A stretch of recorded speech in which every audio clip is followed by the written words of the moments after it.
لا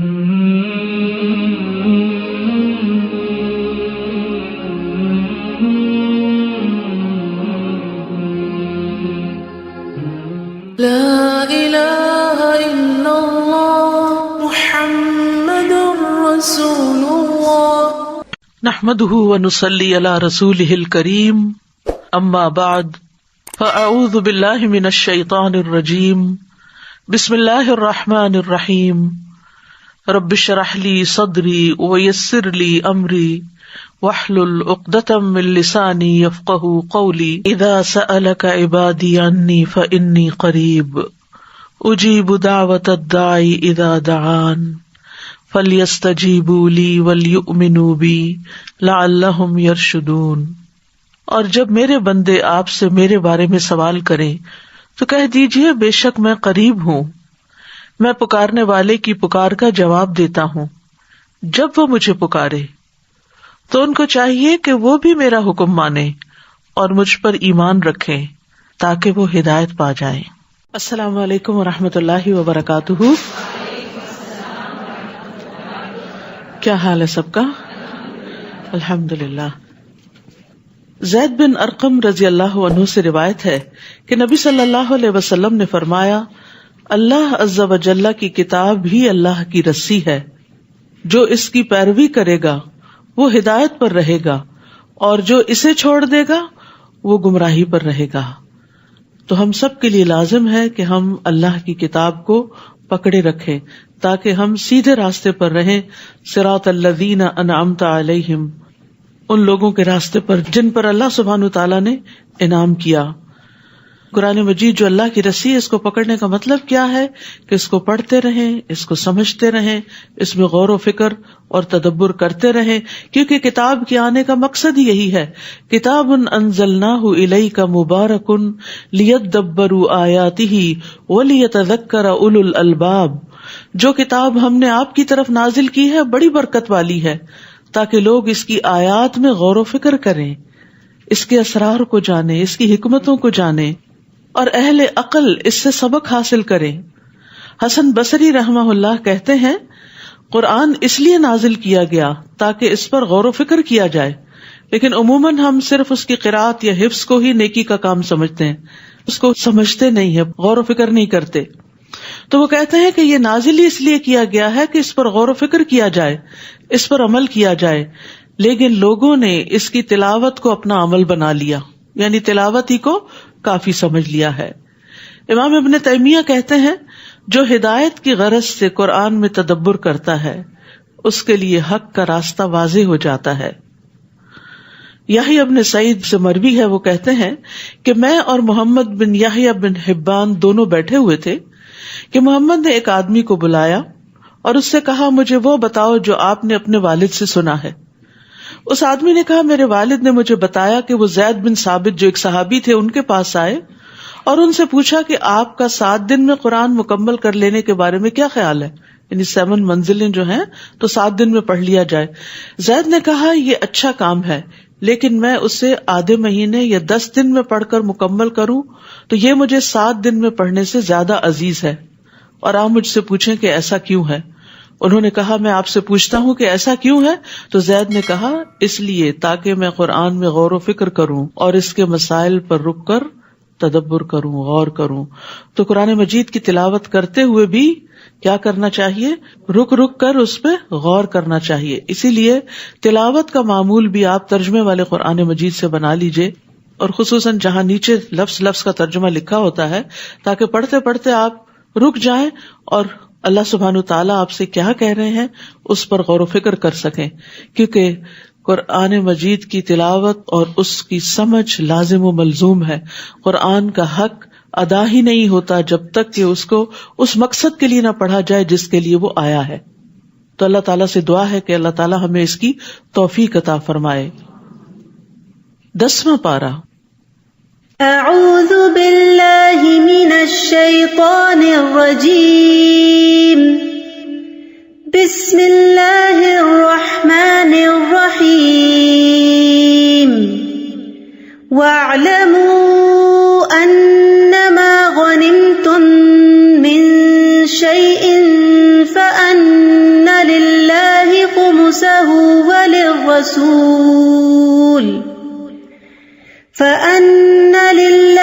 خمسه وللرسول ولذي القربى واليتامى والمساكين وابن السبيل إن كنتم آمنتم بالله وما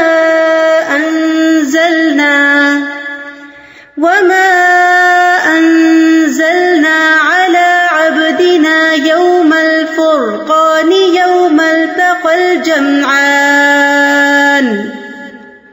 والله على كل شيء قدیر۔ شروع کرتی ہوں اللہ کے نام سے جو بے انتہا مہربان نہایت رحم فرمانے والا ہے۔ جان لو کہ جو کچھ تم بطور غنیمت حاصل کرو تو اس کا 5واں حصہ اللہ کے لیے، رسول کے لیے اور اس کے قرابت داروں، مسکینوں اور مسافروں کے لیے ہے۔ اگر تم اللہ پر ایمان رکھتے ہو اور اس فتح و نصرت پر جو فیصلے کے دن ہم نے اپنے بندے پر نازل کی تھی، جبکہ دونوں لشکروں میں مقابلہ ہوا اور اللہ تعالیٰ ہر چیز پر قادر ہے۔ جنگ بدر ہی کے پس منظر میں آیات نازل ہوئی ہیں۔ جنگ بدر میں مسلمانوں کو مال غنیمت حاصل ہوا۔ اس وقت مال غنیمت کے بارے میں کوئی واضح قانون نہیں تھا، اس لیے اس بنا پر مسلمانوں میں آپس میں کچھ کشمکش بھی ہوئی اور ہر ایک نے اپنا حصہ جتانے کی کوشش کی، تو اس پر انہیں آپس کے تعلقات درست کرنے کے لیے کہا گیا، اور پھر تربیت کرنے کے بعد یہاں پر وہ طریقہ بتایا جا رہا ہے کہ مال غنیمت جو جنگ میں حاصل ہوگا وہ کس طرح تقسیم ہوگا۔ مال غنیمت پچھلی امتوں کے لیے حلال نہیں تھا، لیکن رسول اللہ صلی اللہ علیہ وسلم نے فرمایا میرے لیے مال غنیمت حلال کر دیا گیا، اور اس کی تقسیم کس طرح ہوگی کہ اس کے 5 حصے ہوں گے۔ 5واں حصہ اللہ کے لیے اور رسول کے لیے۔ اللہ کے لیے صرف برکت کے لیے یہاں پر آیا، ورنہ اللہ سبحانہ تعالیٰ تو خود سارے رزق کا مالک ہے، ہر چیز کا مالک ہے، اسے تو اس مال میں سے کچھ بھی نہیں چاہیے۔ لیکن یہ کہ 5واں حصہ جو خمس ہے وہ رسول اللہ صلی اللہ علیہ وسلم اور آپ کے قرابت داروں، مسکینوں، مسافروں کے لیے، اور پھر باقی جو ہیں حصے وہ جنگ میں شرکت کرنے والوں کے لیے ہیں، جن میں سے پیادہ جو ہے، جو پیدل ہے، اس کا 1 حصہ، اور جو گھڑ سوار ہے اس کے 2 حصے، ایک اس کا اور ایک اس کے گھوڑے کا خرچہ۔ اور اس طرح مال غنیمت کو تقسیم کرنے کا قانون دے دیا گیا۔ فرمایا اگر تم اللہ پر ایمان رکھتے ہو، یعنی اس کی صحیح تقسیم کا تعلق بھی ایمان کے ساتھ ہے۔ مال غنیمت امانت ہے۔ رسول اللہ صلی اللہ علیہ وسلم نے فرمایا مال غنیمت میں سے سوئی یا دھاگا یا اس سے بھی کم درجے کی چیز ہو تو وہ واپس کر دو، یعنی تقسیم سے پہلے کسی کو ایک سوئی بھی اس مال میں سے لینے کی اجازت نہیں۔ اور مال غنیمت میں خیانت سے بچو، کیونکہ وہ قیامت کے دن خائن کے لیے باعث عار اور ندامت ہوگی۔ اذ انتم بالعدوۃ الدنیا وہم بالعدوۃ القصویٰ، جب تم میدان جنگ کے اس کنارے پر تھے، یعنی مدینہ والی سائڈ پر، اور وہ دشمن پرلے کنارے پر تھے، یعنی جنگ بدر کی کچھ تصویر یہاں پیش کی جا رہی ہے۔ اور ابو سفیان کا قافلہ تم سے نیچے ساحل کی طرف اتر گیا تھا، اور اگر تم دونوں مسلمان اور کفار باہم جنگ کا عہد و پیمان کرتے، یعنی لڑنے کے لیے کوئی وقت مقرر کرتے، تو تم دونوں مقررہ وقت سے پہلو تہی کر جاتے، لیکن اللہ نے وہ کام پورا کرنا ہی تھا جو ہو کر رہنے والا تھا، یعنی 2 فریقوں کو جنگ بدر کے میدان میں لا کر ایک دوسرے سے بھڑا دیا، یہ اللہ کی تقدیر کا حصہ تھا، تاکہ جسے ہلاک ہونا ہے وہ دلیل کی بنا پر ہلاک ہو۔ یعنی اس میں بڑے بڑے سرداران قریش مارے گئے تھے، اور یہ ان کے لیے پیغمبر صلی اللہ علیہ وسلم کے ساتھ طرح طرح کی زیادتیاں کرنے کا ایک بدلہ تھا، یہ ایک عذاب تھا ان کے لیے۔ تو اللہ تعالیٰ کیا چاہتا تھا کہ ان کی قوت توڑ دے، اور جسے زندہ رہنا ہے یعنی اسلام کو، مسلمانوں کو، وہ بھی دلیل کی بنا پر زندہ رہے، اور اللہ تعالیٰ یقیناً سننے والا اور جاننے والا ہے۔ اے نبی صلی اللہ علیہ وسلم وہ وقت یاد کیجئے جب تمہارے خواب میں اللہ تعالیٰ تمہیں کافر تھوڑے دکھلا رہا تھا تاکہ مسلمانوں کا حوصلہ مضبوط رہے، اور اگر وہ آپ کو زیادہ دکھلاتا تو تم لوگ ہمت ہار دیتے اور اس معاملے میں جھگڑنا شروع کر دیتے کہ ہمیں مقابلہ کرنا بھی چاہیے یا نہیں، لیکن اللہ نے تمہیں بچا لیا۔ یقیناً وہ دلوں کے راز تک جانتا ہے اور کس طرح اللہ تعالیٰ مدد کرتا ہے۔ اور نبی کا خواب سچا بھی ہوتا ہے. اور یاد کرو جب تم دشمن سے ملے، اللہ نے تمہاری نظروں میں دشمن کی تعداد تھوڑی دکھلائی اور دشمن کی نظروں میں تمہیں تھوڑا کر کے پیش کیا تاکہ وہ سمجھے کہ تھوڑے سے لوگ ہیں، ان کے ساتھ تو بہت بڑے مقابلے کی ضرورت نہیں، تاکہ اللہ وہ کام پورا کر دے جس کا ہونا مقدر تھا. اور سب کاموں کا انجام تو اللہ ہی کے پاس ہے. ساری قدرت اور طاقت اور ہر چیز کو کرنا تو اسی کے ہاتھ میں ہے. اس لیے زندگی میں جب کوئی مشکل وقت آئے اس کو پکارے، اس کی مدد حاصل کرے، اس کی طرف راغب ہوں، کیونکہ کرنا اس نے ہے. یعنی بہت سی چیزیں ہم سمجھتے ہیں کہ میرے کرنے سے یا کسی انسان کے کرنے سے ہی مسئلہ حل ہوگا. کوششیں اپنی جگہ ہوں. مسلمان میدان جنگ میں تھے، کوشش میں تھے، انہوں نے اپنا سب کچھ حاضر کر دیا تھا اسلام کے لیے، لیکن بتانا یہاں یہ مقصود تھا کہ صرف تمہاری کوششوں سے تمہیں یہ کامیابی حاصل نہیں ہوئی، بلکہ یہ اللہ سبحانہ وتعالیٰ کی طرف سے آئی ہے. وَمَن نَّصْرُ إِلَّا مِنْ عِنْدِ اللَّهِ يَا أَيُّهَا الَّذِينَ آمَنُوا، اے ایمان والو، جب کسی گروہ سے تمہارا مقابلہ ہو تو ثابت قدم رہو. ثابت قدمی بڑی ضروری ہے. زندگی میں کوئی بھی کام انسان جم کے کرتا ہے تو کامیابی حاصل ہوتی ہے، چاہے وہ کچھوے کی چال ہی کیوں نہ چل رہا ہو. بہت سے لوگ بڑی بڑی ذہانتوں کے مالک ہوتے ہیں، بہت سے وسائل ان کے پاس ہوتے ہیں، لیکن زندگی میں کامیاب نہیں ہوتے، کیونکہ وہ مستقل مزاجی کے ساتھ کام نہیں کرتے، کام میں ثابت قدمی نہیں دکھاتے. کبھی ایک چیز شروع کر لیتے ہیں، آدھی کی کچھ کی، اور پھر اس کے بعد اس کو چھوڑ دیا، کچھ اور شروع کر دیا، پھر وہاں دل نہ لگا، کچھ اور شروع کر دیا. یونیورسٹی جاتے ہیں تو اپنی لائن چینج کرتے رہتے ہیں، کبھی ایک سبجیکٹ رکھ لیا، کبھی اس کو چینج کر کے کچھ اور رکھ لیا، اور کہیں کے بھی نہیں رہتے، اور اینڈ آف دا ڈے وہ کچھ کرنے کے قابل نہیں ہوتے. تو انسان دین کا معاملہ ہو یا دنیا کا معاملہ ہو، کسی چیز کو جب اختیار کرے تو شرح صدر کے ساتھ اللہ سے دعا کر کے، استخارہ کر کے، فَإِذَا عَزَمْتَ فَتَوَكَّلْ عَلَى اللَّهِ، جب عزم کر لو، پکا ارادہ کر لو کہ یہ کرنا ہے تو پھر کر کے چھوڑیں. مشکلات سے گھبرا کر اس کام کو چھوڑ نہ دیں. تو جب کسی گروہ سے تمہارا مقابلہ ہو تو ثابت قدم رہو. اور دوسرا کام وَاذْكُرُوا اللَّهَ كَثِيرًا، اور اللہ کو بکثرت یاد کیا کرو.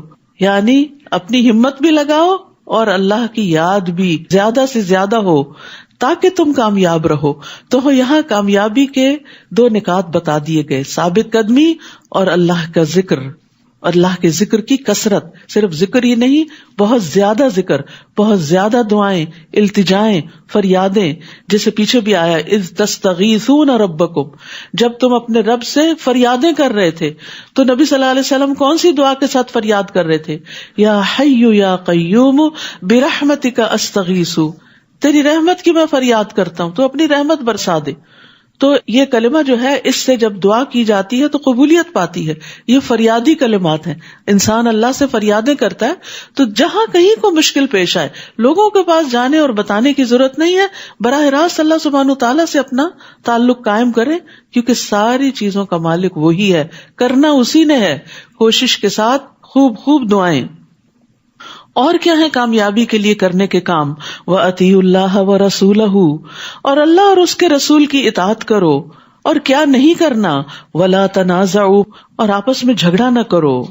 فَتَفْشَلُوا، ورنہ بزدل ہو جاؤ گے. یعنی اس چیز سے سختی سے بچنے کی ضرورت ہے کہ جو ٹیم کوئی کام کرنے کے لیے نکلے ان کے دل آپس میں جڑے ہوئے ہوں، ایک دوسرے سے نفرت نہ ہو، ایک دوسرے کو کاٹنا نہ ہو. وَتَذْهَبَ رِيحُكُمْ، آپس کی لڑائیوں سے، خواہ وہ کسی گھر کے اندر ہو، کسی جماعت کے اندر ہو، اس سے کیا ہوتا ہے؟ تمہاری ہوا اکھڑ جائے گی، تمہارا روب جاتا رہے گا، تمہاری عزت برباد ہو جائے گی. اور کیا کرو؟ وَاصْبِرُوا إِنَّ اللَّهَ مَعَ الصَّابِرِينَ، صبر سے کام لو، یقیناً اللہ سبحانہ وتعالیٰ صبر کرنے والوں کے ساتھ ہے. یعنی جو جمے رہیں، جو گھبراہٹ اور بے چینی اور اضطراب سے پرہیز کریں.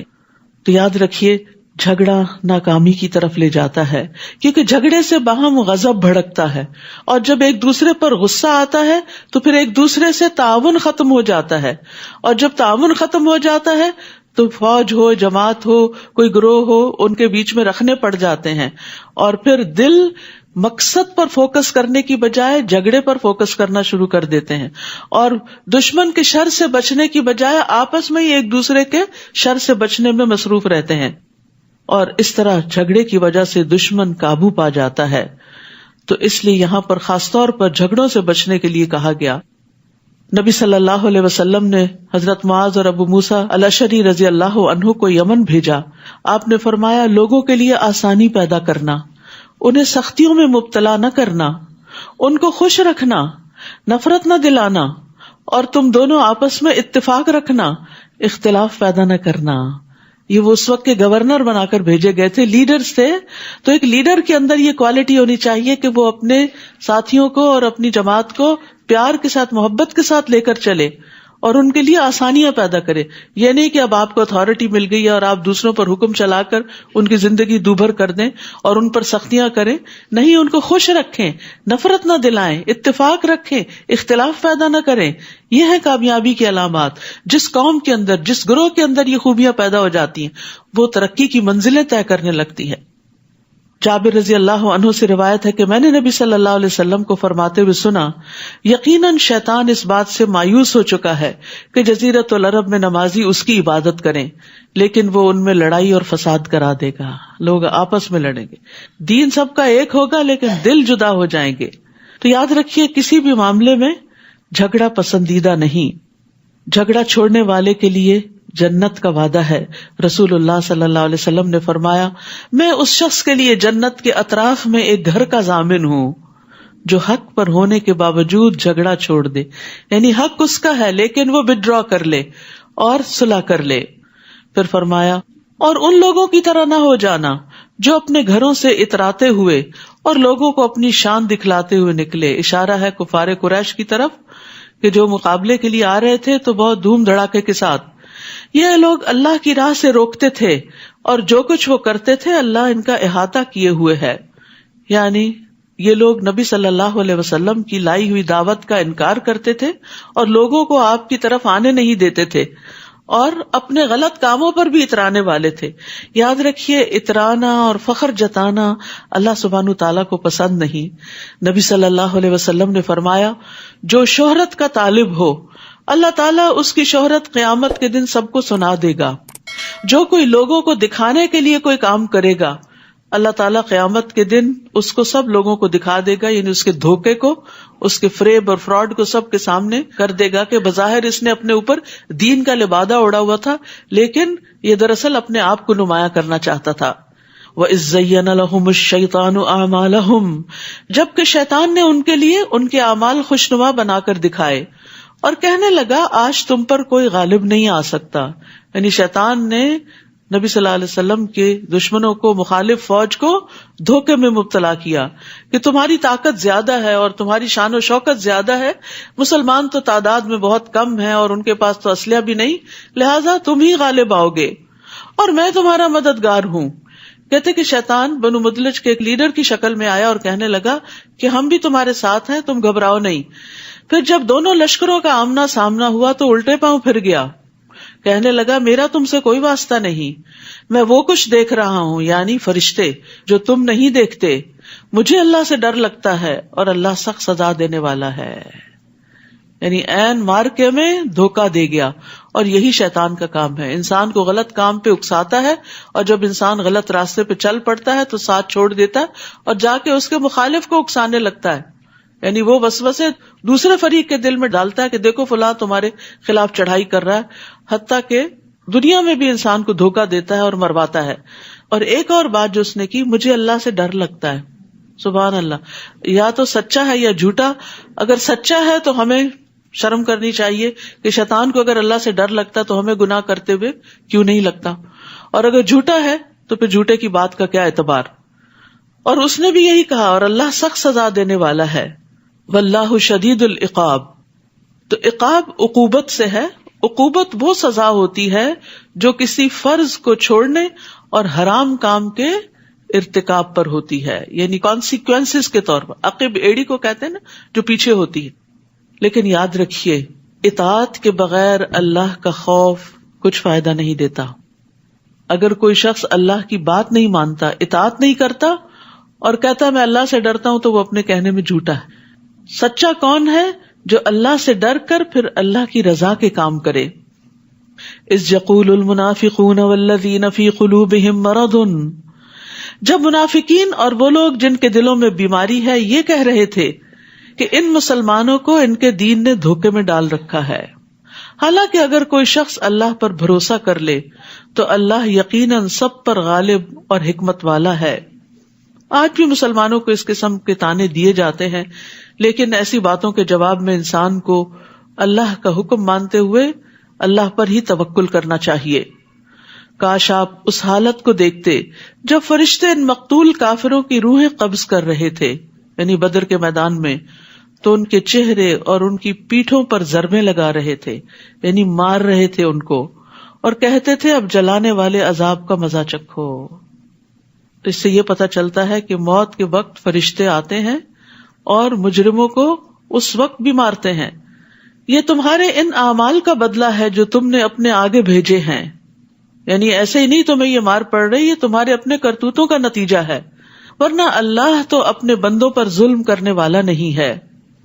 ان کافروں کا معاملہ بھی فرعونیوں جیسا ہے، جیسے فرعون نے موسیٰ علیہ السلام اور ان کے ساتھیوں کے بارے میں طرز عمل اختیار کیا تھا، آج قریش کے سردار جو ہے وہ محمد صلی اللہ علیہ وسلم کے سامنے فرعون بنے ہوئے ہیں، اور ان لوگوں جیسا جو ان سے پہلے تھے، یعنی پہلے بھی پیغمبروں کا مقابلہ ان کے ملا یا ایلیٹ کلاس نے کیا، سرکش لوگوں نے کیا، اور باقی عوام تو پھر بڑوں کے پیچھے چلتی ہے۔ ان لوگوں نے اللہ تعالیٰ کی آیات کا انکار کیا تو اللہ نے ان کے گناہوں کے بدلے انہیں پکڑ لیا۔ اللہ تعالیٰ یقیناً بڑا طاقتور اور سخت سزا دینے والا ہے۔ ایسا اس لیے ہوتا ہے کہ اللہ کا طریقہ یہ ہے کہ اگر اللہ کسی قوم کو نعمت سے نوازے تو وہ اس نعمت کو اس وقت تک ان سے نہیں بدلتا جب تک کہ وہ قوم خود اپنے طرز عمل کو بدل نہیں دیتی۔ اللہ سب کچھ سننے اور جاننے والا ہے۔ تو یاد رکھیے نعمتیں برقرار رہتی ہیں اگر انسان اطاعت گزار اور شکر گزار رہتا ہے۔ اسی طرح برا حال بھی نہیں بدلتا انسان کا اچھے حال میں جب تک انسان اللہ کی اطاعت کی طرف نہیں آتا۔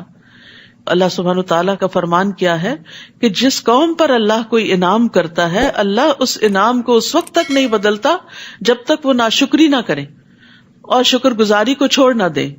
جب وہ ناشکری کرنے لگتے ہیں تو اللہ تعالیٰ اپنے دیے گئے انعام کو ان سے بدل دیتا ہے، نعمتیں چھن جاتی ہیں یا فوراً یا ایک وقت کے بعد۔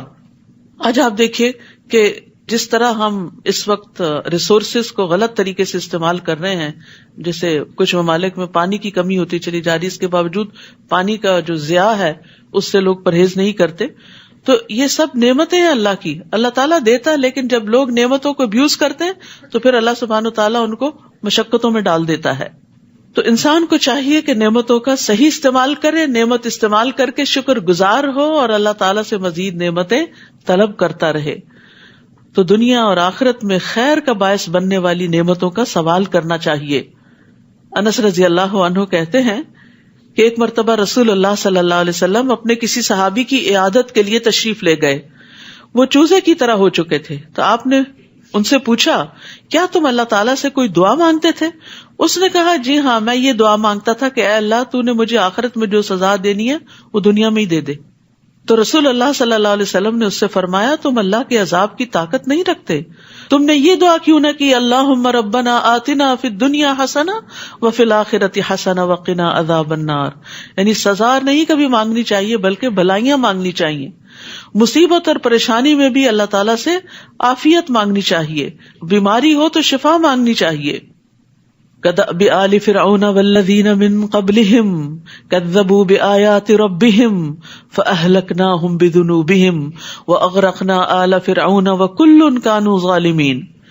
ان لوگوں کا معاملہ یعنی نبی صلی اللہ علیہ وسلم کے ان دشمنوں کا معاملہ بھی آل فرعون جیسا ہے اور ان لوگوں جیسا جو ان سے پہلے تھے، یعنی پچھلے انبیاء کے جو دشمن تھے، انہوں نے اپنے رب کی آیات کو جھٹلایا تو ہم نے انہیں ان کے گناہوں کی پاداش میں ہلاک کر دیا اور فرعون کی قوم کو غرق کر دیا، کیونکہ فرعون ان سب کے مقابلے میں زیادہ سخت دشمن تھا اور یہ سبھی لوگ ظالم تھے۔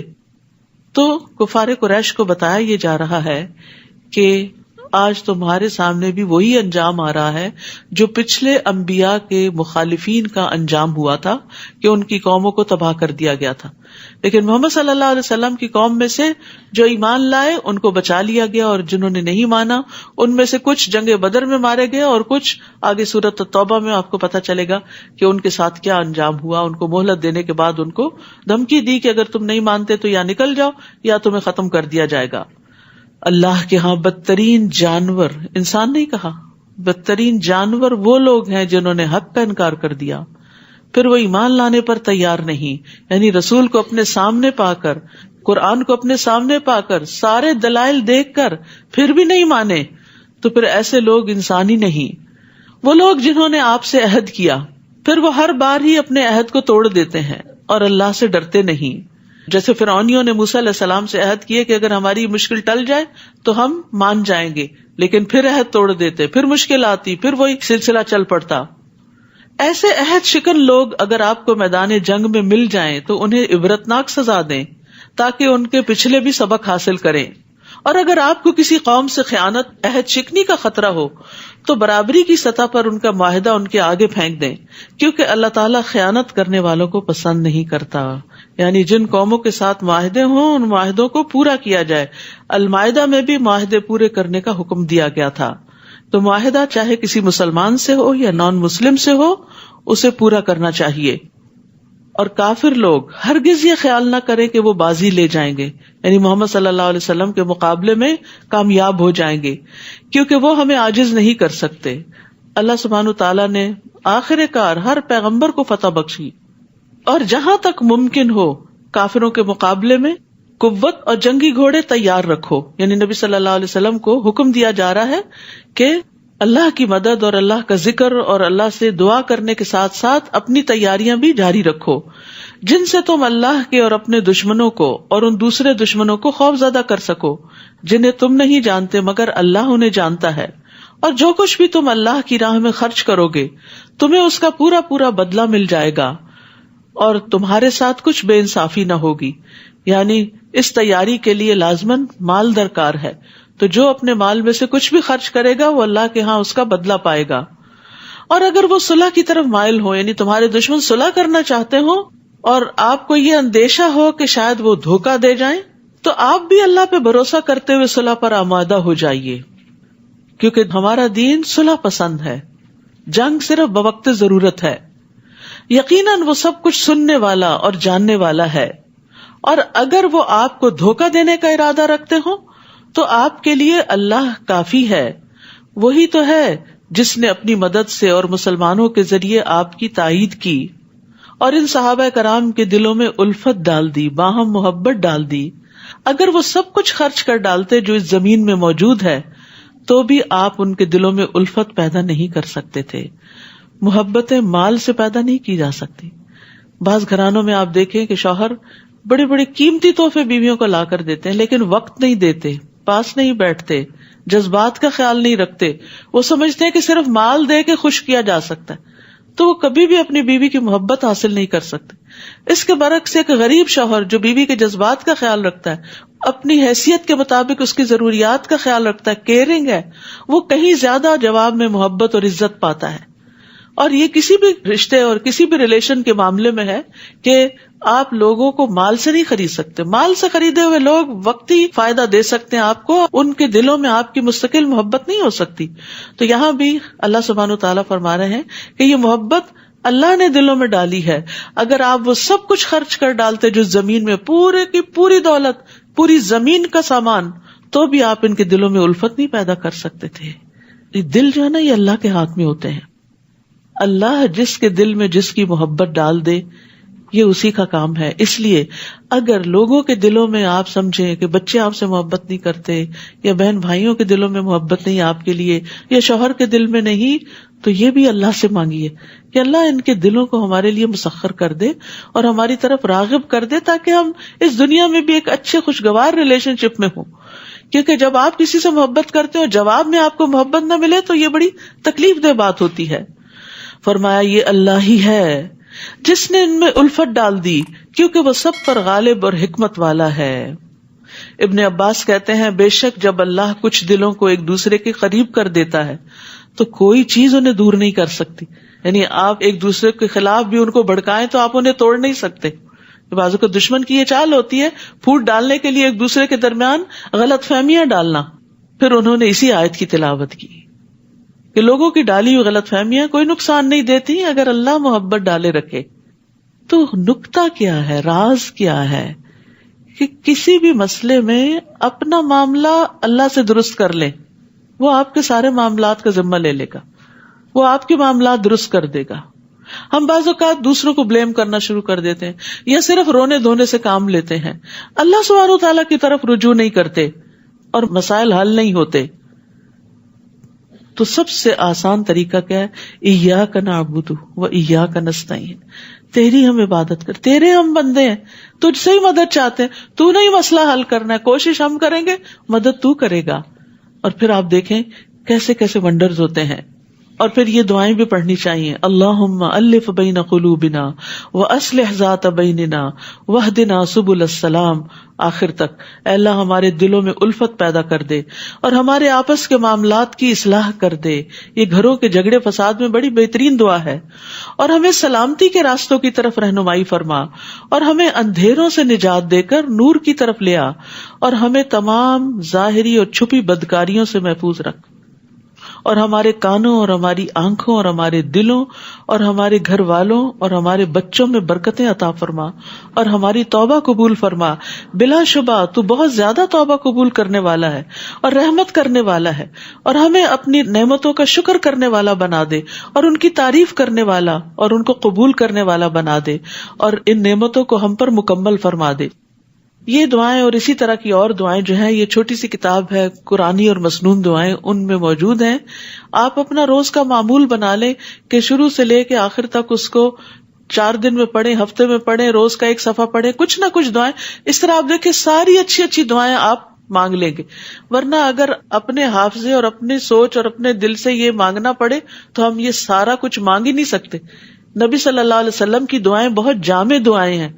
جو کچھ آپ نے مانگا، جس طریقے سے مانگا، ہم تو اس کے خاک کے برابر بھی نہیں. ہمیں تو مانگنا بھی نہیں آتا، ہمیں صرف پریشان ہونا آتا ہے، اس کا حل نہیں آتا. تو اس لیے بہت ضروری ہے کہ ہم اچھی دعائیں مانگنے والے بنیں. تو یہ دعائیں خود اپنے لیے بھی پڑھا کریں اور سب کی طرف سے بھی پڑھا کریں. اور پھر خاص طور پہ آپ دیکھیے رمضان آ رہا ہے، سحری کے وقت، افطاری کے وقت روزے دار کی دعا قبول ہوتی ہے، دن کے وقت، نمازوں کے بعد، تاک راتوں میں، لیلۃ القدر میں. معلوم نہیں کون کون سی دعائیں قبول ہو جائیں اور زندگی کا نقشہ ہی بدل جائے. یا ایھا النبی حسبک اللہ ومن اتبعک من المؤمنین.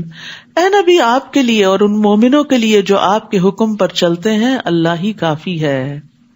اللہ کس کے لیے کافی ہوتا ہے؟ ان مومنوں کے لیے جو نبی صلی اللہ علیہ وسلم کی پیروی کریں.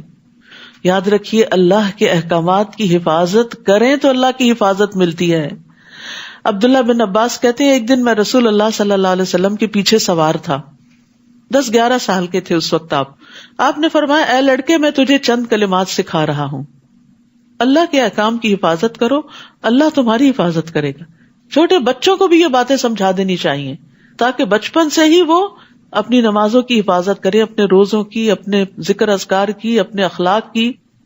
اللہ کی حفاظت کرو یعنی اللہ کے احکام کی. تم اسے اپنے سامنے پاؤ گے، پھر تمہاری دعائیں قبول ہوں گی، تمہیں اللہ کی طرف سے مدد آئے گی. اور یاد رکھیے جو اطاعت نہیں کرتا پھر اس کے لیے حفاظت کا ذمہ بھی نہیں. نبی صلی اللہ علیہ وسلم نے فرمایا جان بوجھ کر نماز مت ترک کیا کرو، مت چھوڑا کرو، اس لیے کہ جو شخص جان بوجھ کر نماز چھوڑ دیتا ہے تو یقیناً اس سے اللہ کی ذمہ داری ختم ہو جاتی ہے، پھر وہ اس کو اس کے حوالے کر دیتا ہے، پھر وہ جدھر بھٹکے. پھر فرمایا یا ایھا النبی حرض المؤمنین علی القتال. اے نبی مسلمانوں کو قتال پر ابھاریے. اگر تم میں سے 20 صابر ہوں تو 200 پر غالب آئیں گے. کامیابی صبر کے ساتھ ہے. وَاعْلَمْ أَنَّ النَّصْرَ مَعَ الصَّبْرِ. اور اگر 100 ہو تو کافروں کے 1000 آدمیوں پر غالب آئیں گے، کیونکہ وہ ایسی قوم ہیں جو سمجھ نہیں رکھتے. تو دین کی سمجھ رکھنے، اللہ کی معرفت اختیار کرنے اور اللہ تعالیٰ کے احکامات کو سمجھنے والا اللہ کی مدد پاتا ہے. اب اللہ نے تم سے تخفیف کر دی اور اسے معلوم ہوا کہ ابھی تم میں ضعف ہے، کمزوری ہے، لہٰذا اگر تم میں سے 100 صبر کرنے والے ہوں تو وہ 200 پہ غالب آ جائیں گے، اور اگر 1000 ہوں تو اللہ کے حکم سے 2000 پہ غالب آئیں گے، اور اللہ صبر کرنے والوں کے ساتھ ہے۔ واللہ مع الصابرین، کتنی بڑی خوشخبری ہے۔ صبر مشکل ہوتا ہے نا، جب کوئی تکلیف دینے والی بات یا کام یا چیز سامنے آتی ہے، یا کوئی غم دینے والی یا خوف میں مبتلا کرنے والی، تو ہم صبر کا دامن چھوڑ دیتے ہیں اور سمجھتے ہیں کہ شاید واویلا کرنے سے مسائل حل ہو جائیں گے، جبکہ یہاں پر کیا کہا کہ صبر کرو، اللہ سے مدد مانگو، اس انرجی کو جو غم اور خوف اور دکھ پریشانی میں لگ رہی ہے اس کو دعاؤں میں کنورٹ کر لو تو اللہ کی مدد آ جائے گی۔ واللہ مع الصابرین۔ نبی کے لیے یہ مناسب نہیں کہ اس کے پاس جنگی قیدی آتے، یہاں تک کہ زمین یعنی میدان جنگ میں کافروں کو اچھی طرح قتل نہ کر دیا جاتا۔ تم دنیا کا مال چاہتے ہو جبکہ اللہ تمہارے لیے آخرت چاہتا ہے، اور اللہ ہی غالب اور حکمت والا ہے۔ اگر ایسا ہونا پہلے سے نہ لکھا جا چکا ہوتا تو جو کچھ تم نے فدیہ لیا ہے اس کی پاداش میں تمہیں بہت بڑی سزا دی جاتی۔ جو کچھ تم نے بطور غنیمت حاصل کیا ہے اسے تم کھا سکتے ہو، یہ حلال اور پاکیزہ ہے، اور اللہ سے ڈرتے رہو، اللہ یقیناً معاف کرنے والا اور رحم کرنے والا ہے۔ اے نبی، جو قیدی آپ لوگوں کے قبضے میں ہیں انہیں کہیے کہ اگر اللہ نے تمہارے دلوں میں کچھ بھلائی دیکھی تو جو کچھ مال وغیرہ تم سے لیا جا چکا ہے، یعنی فدیے کے طور پر، جنگ بدر میں آپ کو معلوم ہے کہ قیدیوں سے فدیہ لے کر انہیں چھوڑا گیا تھا، اور جو نہیں دے سکتے تھے ان کو 10 بچے پڑھانے کا کام دیا گیا تھا، تو ان کو بھی تسلی دی جا رہی۔ سبحان اللہ، یہ دین کے اندر کیا رحمت ہے کہ اللہ تعالیٰ چاہتا ہے کہ آخر تک لوگ ہدایت کے راستے پر آ جائیں۔ کہا کہ اگر تمہارے اندر کوئی خیر ہوئی تو تمہیں اللہ تعالیٰ اسلام کی ہدایت دے گا، اور آج جو فدیہ لیا گیا ہے اس سے بہتر عطا کرے گا اور تمہیں معاف کر دے گا، اور اللہ معاف کر دینے والا اور رحم کرنے والا ہے۔ اور اگر وہ آپ لوگوں سے خیانت کا ارادہ رکھتے ہوں تو اس سے پہلے وہ اللہ سے بھی خیانت کر چکے ہیں، جس کی سزا انہیں یہ ملی ہے کہ وہ آپ کے قبضے میں آ گئے۔ یہ آپ کے ساتھ مخالفت نہ کرتے تو آج یہاں قیدی نہ ہوتے، اور اللہ سب کچھ جاننے والا اور حکمت والا ہے۔ اور ان لوگوں میں، ان قیدیوں میں، نبی صلی اللہ علیہ وسلم کے داماد ابو العاص بھی تھے، آپ کے چچا عباس بھی تھے، اور بعد میں اللہ تعالیٰ نے ان کو ہدایت دی اور خیر کثیر سے نوازا بھی۔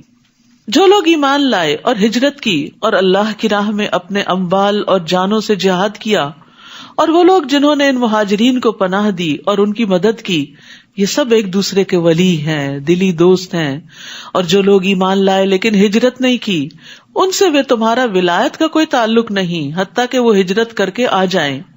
اور اگر وہ دین کے معاملے میں تم سے مدد طلب کریں تو ان کی مدد کرنا تم پر لازم ہے، مگر کسی ایسی قوم کے خلاف نہیں جن سے تمہارا معاہدہ ہو، اور جو کچھ تم کرتے ہو اللہ اسے دیکھ رہا ہے۔ اور جو کافر ہیں تو وہ ایک دوسرے کے وارث ہیں، اگر تم ایسا نہ کرو گے تو ملک میں فتنہ اور بڑا فساد برپا ہو جائے گا۔ یعنی جس طرح کفار ایک دوسرے کے اولیاء ہیں، تمہیں بھی مسلمانوں کی اسی طرح مدد کرنی چاہیے۔ والذین آمنوا وہاجروا وجاہدوا فی سبیل اللہ والذین آووا ونصروا اولئک هم المؤمنون حقا لہم مغفرۃ ورزق کریم۔ اور جو لوگ ایمان لائے یعنی نبی صلی اللہ علیہ وسلم پر، اور ہجرت کی آپ کے ساتھ مدینہ کی طرف، اور اللہ کی راہ میں جہاد کیا جیسے جنگ بدر کے موقع پر، اور جن لوگوں نے انہیں پناہ دی یعنی انصار، اور ان کی مدد کی مدینہ والے، یہی لوگ حقیقی مومن ہیں، ان کے لیے بخشش اور عزت کا رزق ہے۔ اور جو لوگ ہجرت نبوی کے بعد ایمان لائے اور ہجرت کر کے آ گئے اور تمہارے ساتھ مل کر جہاد کیا، وہ بھی تم میں شامل ہیں، مگر اللہ کے نوشتے میں خون کے رشتے دار ایک دوسرے کے زیادہ حقدار ہیں۔ اللہ یقیناً ہر چیز کو خوب جانتا ہے۔ تو یاد رکھیے کہ یہاں دین کی مدد 2 طریقے سے جو کی جاتی ہے اس کی تفصیل بیان کی گئی ہے، یا مہاجرین کی شکل میں یا انصار کی شکل میں، یا انسان اللہ کے دین کی خاطر اپنا سب کچھ قربان کر دیتا ہے، یا یہ کہ قربان کرنے والوں کو پناہ دیتا ہے، ان کی مدد کرتا ہے۔ تو دونوں کے باہم تعاون سے دین آگے بڑھتا ہے۔ اور یہاں نبی صلی اللہ علیہ وسلم کے ساتھی جو مکہ سے آئے اور مدینہ والے، ان کے باہمی تعلق اور ان کی محبت اور ایک کاز میں اکٹھا ہونے کو بیان کیا جا رہا ہے۔ اور ہم دیکھتے ہیں کہ کس طرح نبی صلی اللہ علیہ وسلم نے مکہ سے آنے والوں کو مدینہ والوں کا بھائی بھائی بنا دیا تھا، حتیٰ کہ انہوں نے ان کو اپنے باغوں میں، اپنے گھروں میں، اپنے اموال میں شریک کر لیا تھا. عبد الرحمن بن عوف کے لیے تو سعد بن ربیع نے کہا کہ میری 2 بیویاں ہیں، جس کو تم پسند کرو اس کو طلاق دیتا ہوں اور پھر تم چاہو تو اس سے تم نکاح کر لینا.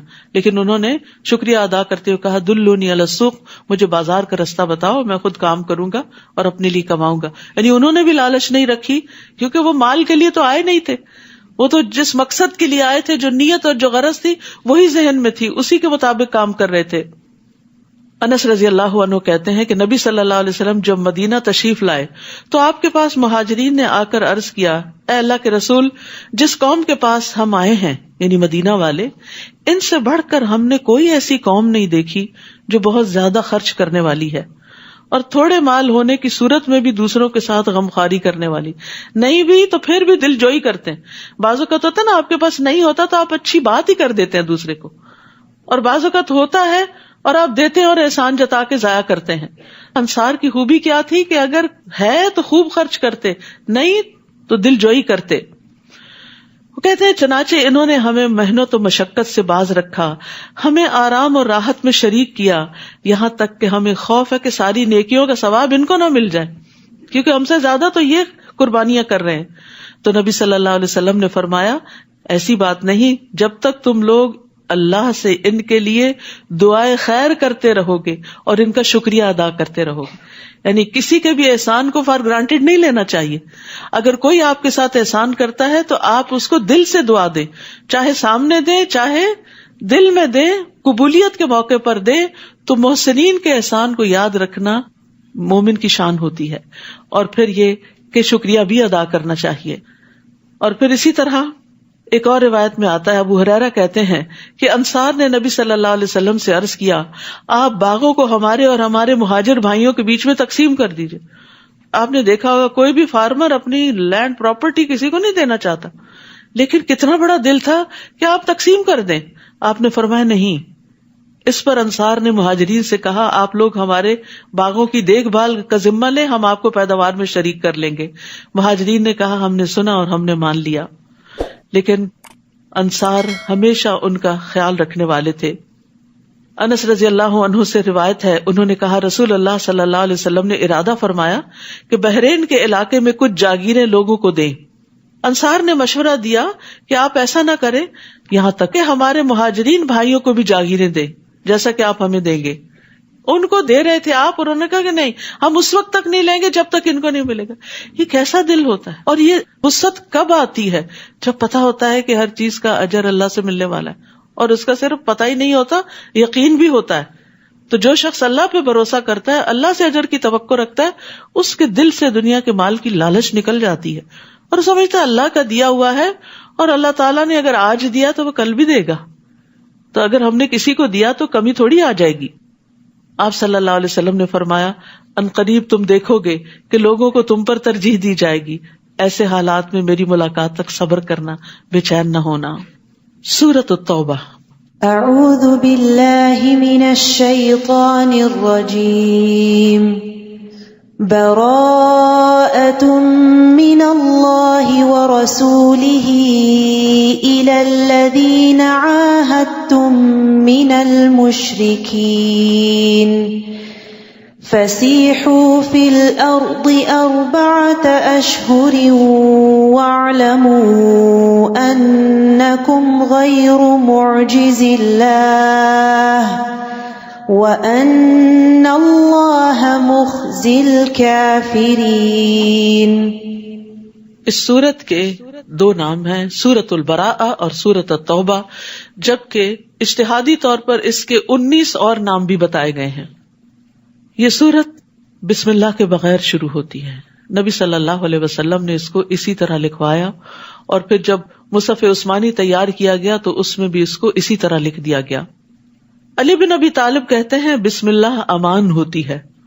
اس صورت میں جہاد کا حکم نازل ہوا ہے، اسی وجہ سے اس کے شروع میں امان کو ذکر نہیں کیا گیا.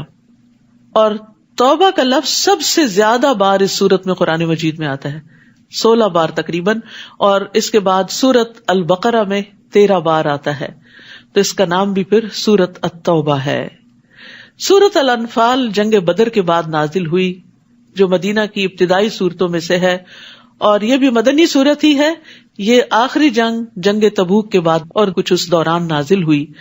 تو ایک ابتدا ہے اور ایک انتہا ہے، اور دونوں کا مضمون باہم ملتا جلتا ہے. دونوں میں غزوات سے متعلق زیادہ تر احکامات ہیں، اور اس کے علاوہ بھی اصلاح اور تزکیہ اور تربیہ کی بہت سی باتیں ہیں. براءۃ من اللہ ورسولہ الی الذین عاہدتم من المشرکین، جن مشرکوں سے تم نے معاہدے کر رکھے تھے، اب اللہ اور اس کا رسول ایسے معاہدوں سے دستبردار ہوتے ہیں. یعنی جن سے جنگ نہ کرنے کا معاہدہ تھا، اب وہ معاہدے ختم کیے جا رہے ہیں، کیونکہ نبی صلی اللہ علیہ وسلم آخری نبی تھے، آپ کے ذریعے دین کو مکمل کرنا تھا. اور اب جو آپ کے مخالفین تھے، جو آپ کے معاندین تھے، ان کو وارننگ دی جا رہی ہے کہ اب اپنا مستقبل تم سوچ لو. اگر تم نے نبی کا ساتھ نہیں دیا تو پھر تمہارے لیے یہاں کوئی ٹھکانہ نہیں. اور اے مشرکین، تم زمین میں 4 ماہ چل پھر لو، مہلت دی جا رہی ہے، خوب اچھی طرح غور و فکر کرو، سوچو، اور پھر یہ جان لو کہ تم اللہ کو عاجز نہیں کر سکتے، اور اللہ یقیناً کافروں کو رسوا کرنے والا ہے. اور یہ اللہ اور اس کے رسول کی طرف سے حج اکبر یعنی عرفہ کے دن تمام لوگوں کے لیے اعلان کیا جاتا ہے کہ اللہ اور اس کا رسول مشرکوں سے بری الذمہ ہیں. لہٰذا اگر تم توبہ کر لو یعنی اسلام لے آؤ تو تمہارے حق میں بہتر ہے، اور اگر تم اعراض کرو تو خوب جان لو کہ تم اللہ کو عاجز نہیں کر سکتے، یعنی اب تم غالب نہیں آ سکو گے، اب تمہاری خیر نہیں. اور اے نبی، ان کافروں کو دردناک عذاب کی خوشخبری دے دیجئے. ہاں، جن مشرکین سے تم نے معاہدہ کیا ہو، پھر انہوں نے اسے پورا کرنے میں کوئی کمی نہ کی ہو، اور نہ ہی تمہارے خلاف کسی کی مدد کی ہو، تو ان کے ساتھ اس عہد کو مقررہ مدت تک پورا کرو، کیونکہ اللہ تعالیٰ متقین کو پسند کرتا ہے. یہ بھی تقویٰ کی علامت ہے کہ انسان اپنے عہد کو نبھائے. پھر جب حرمت والے 4 مہینے گزر جائیں، حرمت والے مہینے ذوالقعدہ، ذوالحجہ، محرم اور رجب ہیں، جب یہ حرمت والے 4 مہینے گزر جائیں تو مشرکین کو جہاں پاؤ قتل کرو، انہیں پکڑو، یعنی مہلت اور مدت ختم، سوچ بچار کا وقت ختم. ان کا محاصرہ کرو اور ان کی طاق میں ہر گھات کی جگہ پر بیٹھو. پھر اگر وہ توبہ کر لیں، نماز قائم کریں اور زکوٰۃ ادا کرنے لگیں تو ان کی راہ چھوڑ دو، کیونکہ اللہ درگزر کرنے والا اور رحم کرنے والا ہے. تو یاد رکھیے، توبہ اسی وقت سچی ثابت ہوتی ہے جب انسان کا عمل بدلتا ہے. تو زبانی توبہ کے ساتھ ساتھ عمل سے اس کو ثابت کرنا لازم ہے. اور نماز کے ساتھ زکوٰۃ کا بھی حکم دیا گیا ہے. ارکان 5 میں سے نماز کے بعد زکوٰۃ کا ذکر آتا ہے، کیونکہ یہ فقراء کا حق ہے، اور کوئی بھی سوسائٹی اس وقت تک فلرش نہیں کر سکتی جب تک کہ اس کے کمزور لوگوں کا حق ان کو نہ دیا جائے. تو انہیں نماز اور زکوٰۃ کی شرط پر امان ملی. اور اگر ان مشرکوں میں سے کوئی آپ سے پناہ طلب کرے تو اسے پناہ دے دیجئے، تاکہ وہ اطمینان سے اللہ کا کلام سن لے، پھر اسے اس کی جائے امن تک پہنچا دو. یعنی اگر وہ نہیں اسلام لانا چاہتا تو اس کے ٹھکانے تک پہنچا دو. یہ موقع اس لیے دینا چاہیے کہ یہ لوگ علم نہیں رکھتے. تو اس سے کیا پتہ چلتا ہے کہ بغیر علم کے جہالت میں لوگوں کو ختم نہیں کرو. کیف یکون للمشرکین عہد عند اللہ وعند رسولہ، اللہ اور اس کے رسول کے ہاں مشرکوں کا عہد کیسے معتبر ہو سکتا ہے، سوائے ان لوگوں کے جنہوں نے مسجد حرام کے پاس تم سے عہد کیا تھا. تو جب تک وہ تمہارے ساتھ سیدھے رہے تم بھی ان کے ساتھ سیدھے رہو. اللہ یقیناً تقوی والوں کو پسند کرتا ہے. ان کا عہد معتبر بھی کیسے ہو سکتا ہے، جبکہ اگر وہ تم پر قابو پا لیں تو تمہارے معاملے میں نہ کسی رشتے کا لحاظ رکھیں گے نہ عہد کا. یعنی وہ تو تمہارے ساتھ اس طرح کی بدسلوکی کرتے ہیں، وہ باتوں سے ہی تمہیں خوش کرتے ہیں، جبکہ ان کے دل وہ بات تسلیم نہیں کرتے، اور ان میں سے اکثر بد عہد ہی ہیں.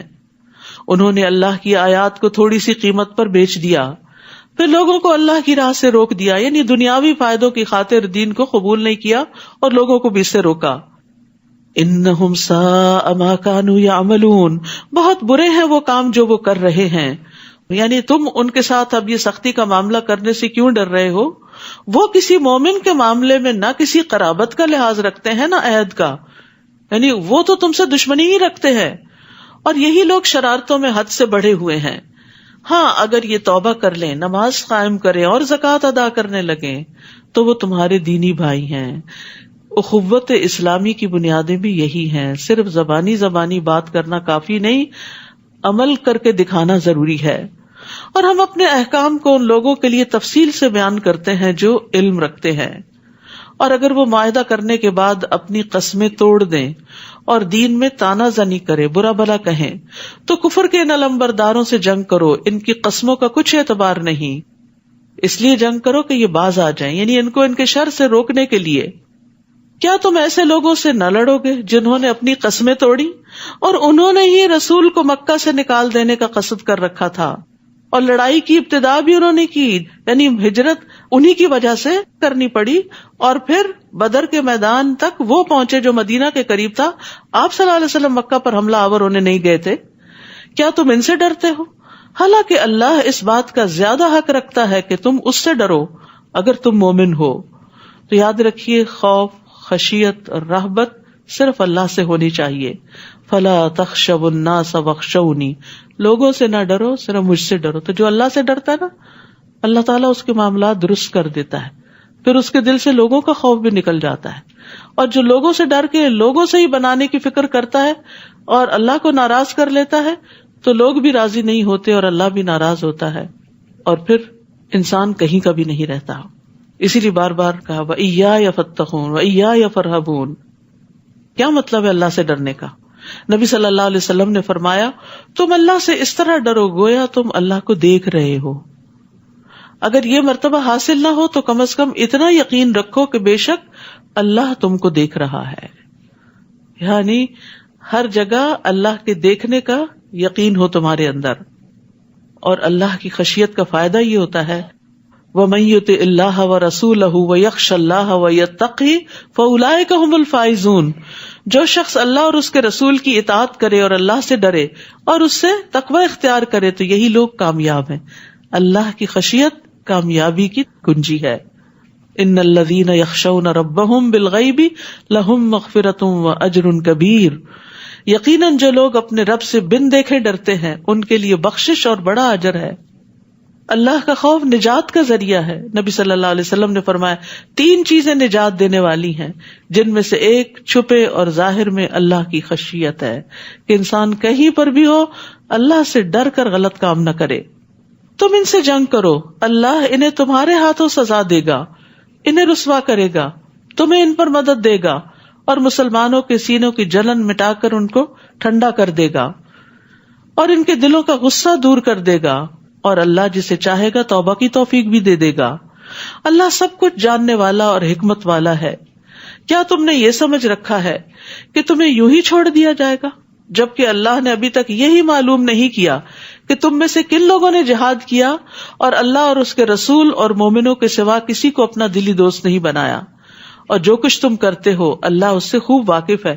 یعنی اللہ سبحانہ وتعالیٰ وقتاً فوقتاً تم پر امتحان ڈالے گا تاکہ تمہارا اخلاص نکھر کر سامنے آ جائے.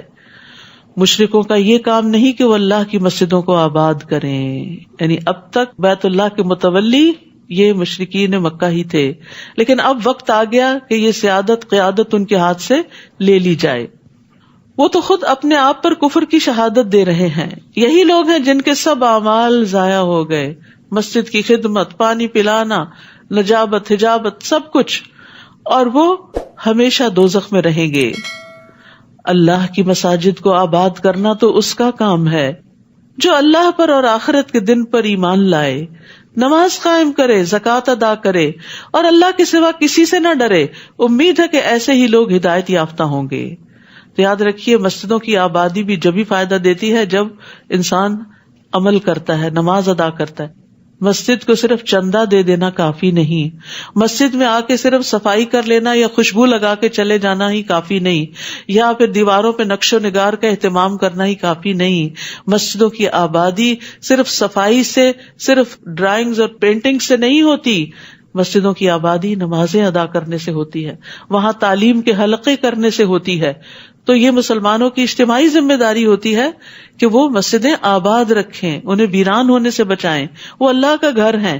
ہم اپنے گھروں کو چاہتے ہیں آباد رہیں، تو کیا اللہ کا گھر آباد نہیں کریں گے؟ سارا وقت اپنے گھر میں رہیں گے؟ نہیں. اللہ کے گھروں میں مستقل طور پر حاضری ایک دینی فریضہ ہے. مردوں کی نماز جماعتی سے ہوتی ہے، الا یہ کہ کوئی مجبوری ہو.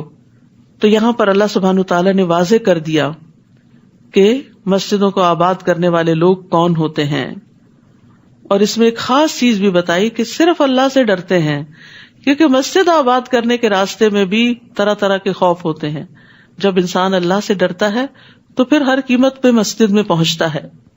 کیا تم نے حاجیوں کو پانی پلانے اور مسجد حرام کو آباد کرنے کو اس شخص کے کام کے برابر بنا دیا جو اللہ پر اور آخرت کے دن پر ایمان لائے اور اللہ کی راہ میں جہاد کرے؟ اللہ کے نزدیک یہ برابر نہیں ہو سکتے، اور اللہ ظالموں کو سیدھی راہ نہیں دکھاتا. یعنی حاجیوں کو پانی پلانا، کل ہم نے پڑھا تھا کہ پانی پلانے کا بہت بڑا اجر ہے، بلا شبہ نیکی کا بہت بڑا کام ہے، لیکن اس سے بھی بڑا کام بتایا جا رہا ہے، اور وہ کیا ہے؟ اللہ اور آخرت پر ایمان کے ساتھ اللہ کی راہ میں سخت محنت کرنا. تو صرف نیکی کے کاموں میں غریبوں کو کھانا کھلانا اور پانی پلانا ہی نہیں، اور صرف مسجد کی صفائی ستھرائی ہی نیکی نہیں، بلکہ اس سے آگے بڑھ کر ایمان کی ترقی اور اللہ کے راہ میں کوشش، یہ بہت ضروری ہے. اللہ کے نزدیک یہ برابر نہیں ہو سکتے. نیک اعمال تو بہت سے ہیں، لیکن ان میں سے افضل ترین اعمال اللہ کے راستے میں خود کو تھکانا ہے. اور اللہ ظالموں کو سیدھی راہ نہیں دکھاتا. وہ لوگ جو ایمان لائے اور ہجرت کی اور اپنے مالوں اور جانوں سے اللہ کی راہ میں جہاد کیا، اللہ کے ہاں ان کا درجہ بہت بلند ہے، اور ایسے ہی لوگ کامیاب ہیں. ان کا رب انہیں اپنی رحمت اور رضامندی کی خوشخبری دیتا ہے، اور ان کے لیے ایسے باغات ہیں جن کی نعمتیں دائمی ہیں. آپ دیکھیں، اگر آپ اللہ کے راستے میں نہ نکلیں اور لوگوں کو دین کی طرف نہ بلائیں تو مسجدیں آباد ہوں گی بھلا؟ یہ مسجد اس وقت جو آباد ہے تو یہ کس وجہ سے آباد ہے؟ صرف نماز پڑھنے کے لیے نہیں، اللہ کے دین کی تعلیم کی وجہ سے.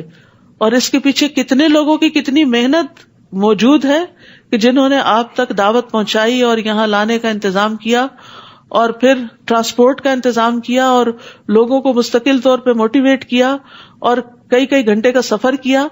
یہ سب چیزیں جو ہیں یہ محنت سے تعلق رکھتی، جس میں انسان کو اپنا خون جلانا پڑتا ہے. ایک یہ ہے کہ آپ آئے آرام سے ہوور اٹھائیں، صفائی کریں، یہ بھی بڑی اچھی بات ہے، میں نہیں کہتی کہ صفائی چھوڑ دیں، لیکن وہ آرام کا کام ہے. انسان کا دل بھی خوش ہوتا ہے جو دیکھتا ہے اچھا مسجد صاف ہو رہی ہے، ماشاءاللہ بہت اچھا کام کر رہے ہیں، بہت اچھا کام کر رہے ہیں. لیکن جو اللہ کی طرف لوگوں کو بلاتا ہے اس کو تو چار باتیں بھی سننی پڑ جاتی کہ کیوں پیچھے پڑ جاتے ہو، آ جائیں گے جب ہمارا دل چاہے گا، اور یہ کوئی ضروری تو نہیں، اور کیا قرآن ہی پڑھنا نیکی ہے اور کام نہیں، ہم گھر والوں کی خدمت نہیں کر رہے، بچے نہیں پال رہے، یہ بھی تو نیکی، بلا شبہ نیکیاں ہیں. لیکن اگر وہ بچے دین پر ہی نہ رہے تو ان کو کھلانا پلانا اور بڑا کرنا اور پڑھانا اور کاروبار لگانا وہ کس کام آئے گا آپ کے؟ کیا ایسی اولاد صدقہ جاریہ بنے گی؟ تو اس کے لیے صرف مسجد کا امام کافی نہیں، مشکل کے وقت آپ اس کے بعد پکڑ کے لے جائیں اور وہ ایک سیشن میں اس کو مسلمان بنا دے. اس کے لیے آپ کے پاس علم ہونا ضروری ہے، آپ کے پاس ایمان ہونا ضروری ہے، تاکہ آپ ان کو مستقل طور پر روزانہ دین کی طرف دعوت دیتے رہیں. تو اس لیے مسلمان عورتوں کا بھی علم حاصل کرنا بے انتہا ضروری ہے. جاہل ماں جاہل اولاد پیدا کرتی. جس ماں کو خود علم کی قدر نہیں ہوتی، جو علم میں محنت نہیں کرتی، وہ بچوں کو بھی کچھ نہیں سکھا سکتی. اور نیچرل طریقے سے جو آپ چھوٹی چھوٹی باتیں سکھاتے ہیں وہ بڑے بڑے مدارس میں بھی نہیں سیکھ سکتے بچے، کیونکہ وہ آپ کے عمل سے بھی سیکھ رہے ہوتے ہیں، آپ کے رویے سے سیکھ رہے ہوتے ہیں. آپ اذکار کر رہے ہوتے ہیں، وہ آپ کا ہلتا وہ منہ دیکھ کے بھی سیکھ رہے ہوتے ہیں کہ ہماری ماں کوئی اچھا ہی کام کر رہی ہے. تو اس لیے ضروری ہے کہ آپ کو پتا ہو، اور اس کے لیے سخت محنت کی ضرورت ہوتی، یعنی گھر کے کاموں کے ساتھ ساتھ باہر کے کام کے لیے نکلنا محنت مانگتا ہے. تو جب ہم اپنی دنیا کے لیے نکل سکتے ہیں تو کیا دین کے لیے نہیں نکل سکتے؟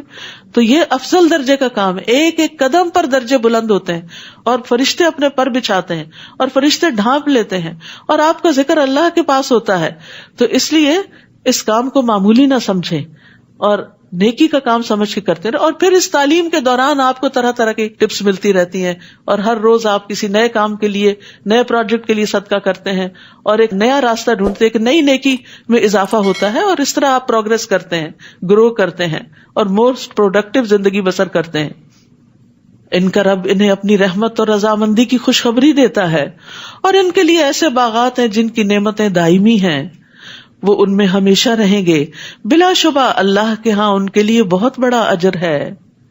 اے ایمان والو، اگر تمہارے باپ اور تمہارے بھائی ایمان کے مقابلے میں کفر کو پسند کریں تو انہیں بھی اپنا دوست مت بناؤ، اور تم میں سے جو شخص انہیں اپنا دوست بنائے تو ایسے ہی لوگ ظالم ہیں۔ ان کے ساتھ خیر خواہی تو ہوگی لیکن پھر وہ دلی محبت نہیں رہے گی، وہ تو صرف ایمان والوں سے ہی ہو سکتی ہے۔ قل ان كان آباؤكم وابناؤكم واخوانكم وازواجكم وعشيرتكم واموال اقترفتموها وتجارة تخشون كسادها ومساكن ترضونها احب اليكم من الله ورسوله وجهاد في سبيله فتربصوا حتى يأتي الله بأمره والله لا يهدي القوم الفاسقين۔ اے نبی، آپ مسلمانوں سے کہہ دیجئے، اگر تمہیں اپنے باپ، اپنے بیٹے، اپنے بھائی، اپنی بیویاں یا ازواج، اپنے کنبے والے یعنی فیملی، برادری، خاندان، رشتہ دار، اور وہ مال جو تم نے کمائے ہیں، اور تجارت جس کے مندہ پڑ جانے سے تم ڈرتے ہو کہ اگر ہم اپنے بزنس پہ حاضر نہیں ہوں گے تو بزنس کم ہو جائے گا، اور تمہارے مکان جو تمہیں پسند ہے کہ انہی کی صفائی ستھرائی میں لگے رہتے ہو، اللہ اور اس کے رسول اور اس کی راہ میں جہاد سے زیادہ محبوب ہیں، یہ ساری چیزیں زیادہ پسند ہیں، تو انتظار کرو یہاں تک کہ اللہ اپنا حکم لے آئے، پھر دیکھیں اللہ تمہارے ساتھ کیا معاملہ کرتا ہے، اور اللہ نافرمان لوگوں کو ہدایت نہیں دیتا۔ یاد رکھیے، زندگی کے ہر معاملے میں اللہ اور اس کے رسول کو آگے رکھنا ہوگا، ان کی اطاعت کو، ان کے قول کو، ان کی رضا کو، خوف اور امید بھی اللہ سے بڑھ کر کسی اور سے نہیں۔ اگر ایسا نہیں تو پھر اللہ سبحانہ وتعالی اپنا فیصلہ لے آئے گا۔ تو ایمان والے وہ ہیں جن کو اللہ اور اس کا رسول ان کے علاوہ سے زیادہ محبوب نہ ہو، اور اگر کوئی زبان سے دعویٰ کرے تو یہ دعویٰ ان کا جھوٹا ہوگا، اور وہ اپنے قول سے اپنی ہی بات کو جھٹلا رہا ہوگا۔ تو اس لیے ضروری ہے کہ ہماری محبتوں کا محور اور مرکز اللہ اور اس کا رسول اور اس کے راہ میں محنت ہو۔ ہمیں اپنے گھر والوں سے زیادہ، اپنی ذات سے زیادہ، اپنے مال اور اولاد سے زیادہ اللہ اور اس کے رسول سے محبت ہونی چاہیے۔ رسول اللہ صلی اللہ علیہ وسلم نے فرمایا، کوئی بندہ اس وقت تک مومن نہیں ہو سکتا جب تک کہ میں اس کے نزدیک اس کے گھر والوں، اس کے مال اور تمام لوگوں سے زیادہ محبوب نہ ہو جاؤں۔ رسول اللہ صلی اللہ علیہ وسلم نے فرمایا، اس ذات کی قسم جس کے ہاتھ میں میری جان ہے، تم میں سے کوئی اس وقت تک مومن نہیں ہو سکتا جب تک میں اس کے والد اور اس کی اولاد سے بھی زیادہ اس کا محبوب نہ ہو جاؤں۔ ماں باپ کتنے پیارے ہوتے ہیں، بچے کتنے پیارے ہوتے ہیں، انسان سب کچھ انہی کے لیے قربان کر دیتا ہے، لیکن اللہ اور اس کا رسول ان سے بھی آگے ہونے چاہیے۔ اس صورت میں غزوہ تبوک کے علاوہ جنگ حنین کا ذکر بھی ہے۔ نبی صلی اللہ علیہ وسلم نے مکہ فتح کرنے کے بعد 12,000 کے لشکر کے ساتھ حنین کی طرف ارادہ کیا، کیونکہ آپ کو مستقل خبریں مل رہی تھی کہ وہ مسلمانوں پہ حملہ آور ہونا چاہتے ہیں۔ لیکن اہل حنین جو تھے، حوازن اور ثقیف کے قبائل، وہ بہت ماہر تیر انداز تھے، اور انہوں نے پہلے سے اپنی جگہ متعین کر رکھی تھی اور پوری طرح تیار تھے۔ مسلمانوں کے پاس اس وقت اتنی فوج تھی جو آج سے پہلے کبھی نہیں ہوئی تھی، تو انہیں اللہ کی مدد سے زیادہ اپنی کثرت پر فخر آ گیا، یعنی اپنی کثرت پر انہیں تعجب ہوا، خوش ہو گئے، آج ہمیں کوئی نہیں ہرا سکتا کیونکہ ہم تعداد میں زیادہ ہیں۔ تو اللہ سبحانہ وتعالیٰ نے معاملہ برعکس کر دیا، اللہ اس سے پہلے بہت سے موقعوں پر تمہاری مدد کر چکا ہے، اور حنین کے دن بھی اسی نے تمہاری مدد کی تھی، جبکہ تمہیں اپنی کثرت پہ ناز تھا، مگر وہ کثرت تمہارے کسی کام نہ آئی۔ وسائل، اسباب ضروری ہوتے ہیں لیکن ان پہ بھروسہ نہیں کیا جاتا، بھروسہ اللہ کی ذات پر ہوتا ہے۔ اور زمین اپنی فراخی کے باوجود تم پر تنگ ہو گئی اور تم پیٹھ دکھا کر بھاگ کھڑے ہوئے، یعنی حوازن اور ثقیف قبائل کے تیر اندازوں نے مسلمانوں پہ وہ تیر برسائے کہ مسلمان پلٹ گئے۔ ثم انزل اللہ سکینتہ علی رسولہ وعلی المؤمنین، پھر اللہ نے اپنے رسول اور مومنوں پر تسکین نازل کی، سکینت اتاری، اور ایسے لشکر اتارے جو تمہیں نظر نہیں آتے تھے، یعنی فرشتوں سے مدد کی، اور کافروں کو سزا دی، اور کافروں کا یہی بدلہ ہے۔ یہاں بھی مسلمانوں کو کثیر تعداد میں جنگی قیدی اور مال غنیمت حاصل ہوا تھا، اور یہ سب اللہ کی مدد سے ہوا۔ پھر اس کے بعد اللہ جسے چاہتا ہے توبہ کی توفیق دے دیتا ہے، اور وہ درگزر کرنے والا اور رحم کرنے والا ہے۔ یہ حنین والے طائف کے علاقے کے لوگ تھے، آپ کو معلوم ہے طائف والوں نے نبی صلی اللہ علیہ وسلم سے کیا معاملہ کیا تھا، لیکن جب نبی صلی اللہ علیہ وسلم نے ان کے قیدی واپس کر دیے تو وہ کثرت سے مسلمان ہو گئے۔ یہ وہی لوگ جو کل تک آپ کے دشمن تھے، اور آپ کو کہا بھی گیا کہ آپ بدلہ لے سکتے ہیں ان سے، آپ نے فرمایا شاید ان کی نسلوں میں سے کوئی مسلمان ہو جائے، تو آج یہ لوگ مسلمان ہو گئے، اور پھر انہی کی نسلوں میں سے محمد بن قاسم اور بہت سے لوگ نکلے جو مسلمانوں کے لیے کامیابیوں کا ذریعہ بنے۔ اے ایمان والو، مشرک ناپاک لوگ ہیں، لہٰذا اس سال کے بعد وہ مسجد حرام کے قریب بھی نہ پھٹکنے پائیں۔ اب داخلہ بند کر دیا گیا۔ یہ ساری پریویلیجز، یہ ساری پروویژنز کیوں لی جا رہی ہیں واپس؟ تاکہ انہیں احساس ہو کہ وہ غلط کر رہے ہیں اور وہ ہدایت کی طرف پلٹ آئیں۔ اور اگر تمہیں مفلسی کا ڈر ہو کہ یہ نہیں آئیں گے تو بزنس کم ہو جائے گا، تو اللہ اگر چاہے تو جلد ہی تمہیں اپنی مہربانی سے غنی کر دے گا۔ یہ نہیں ہوں گے تو اور لوگ مسلمان ہو کر حج اور عمرے کے لیے آئیں گے اور تمہارا بزنس بڑھ جائے گا۔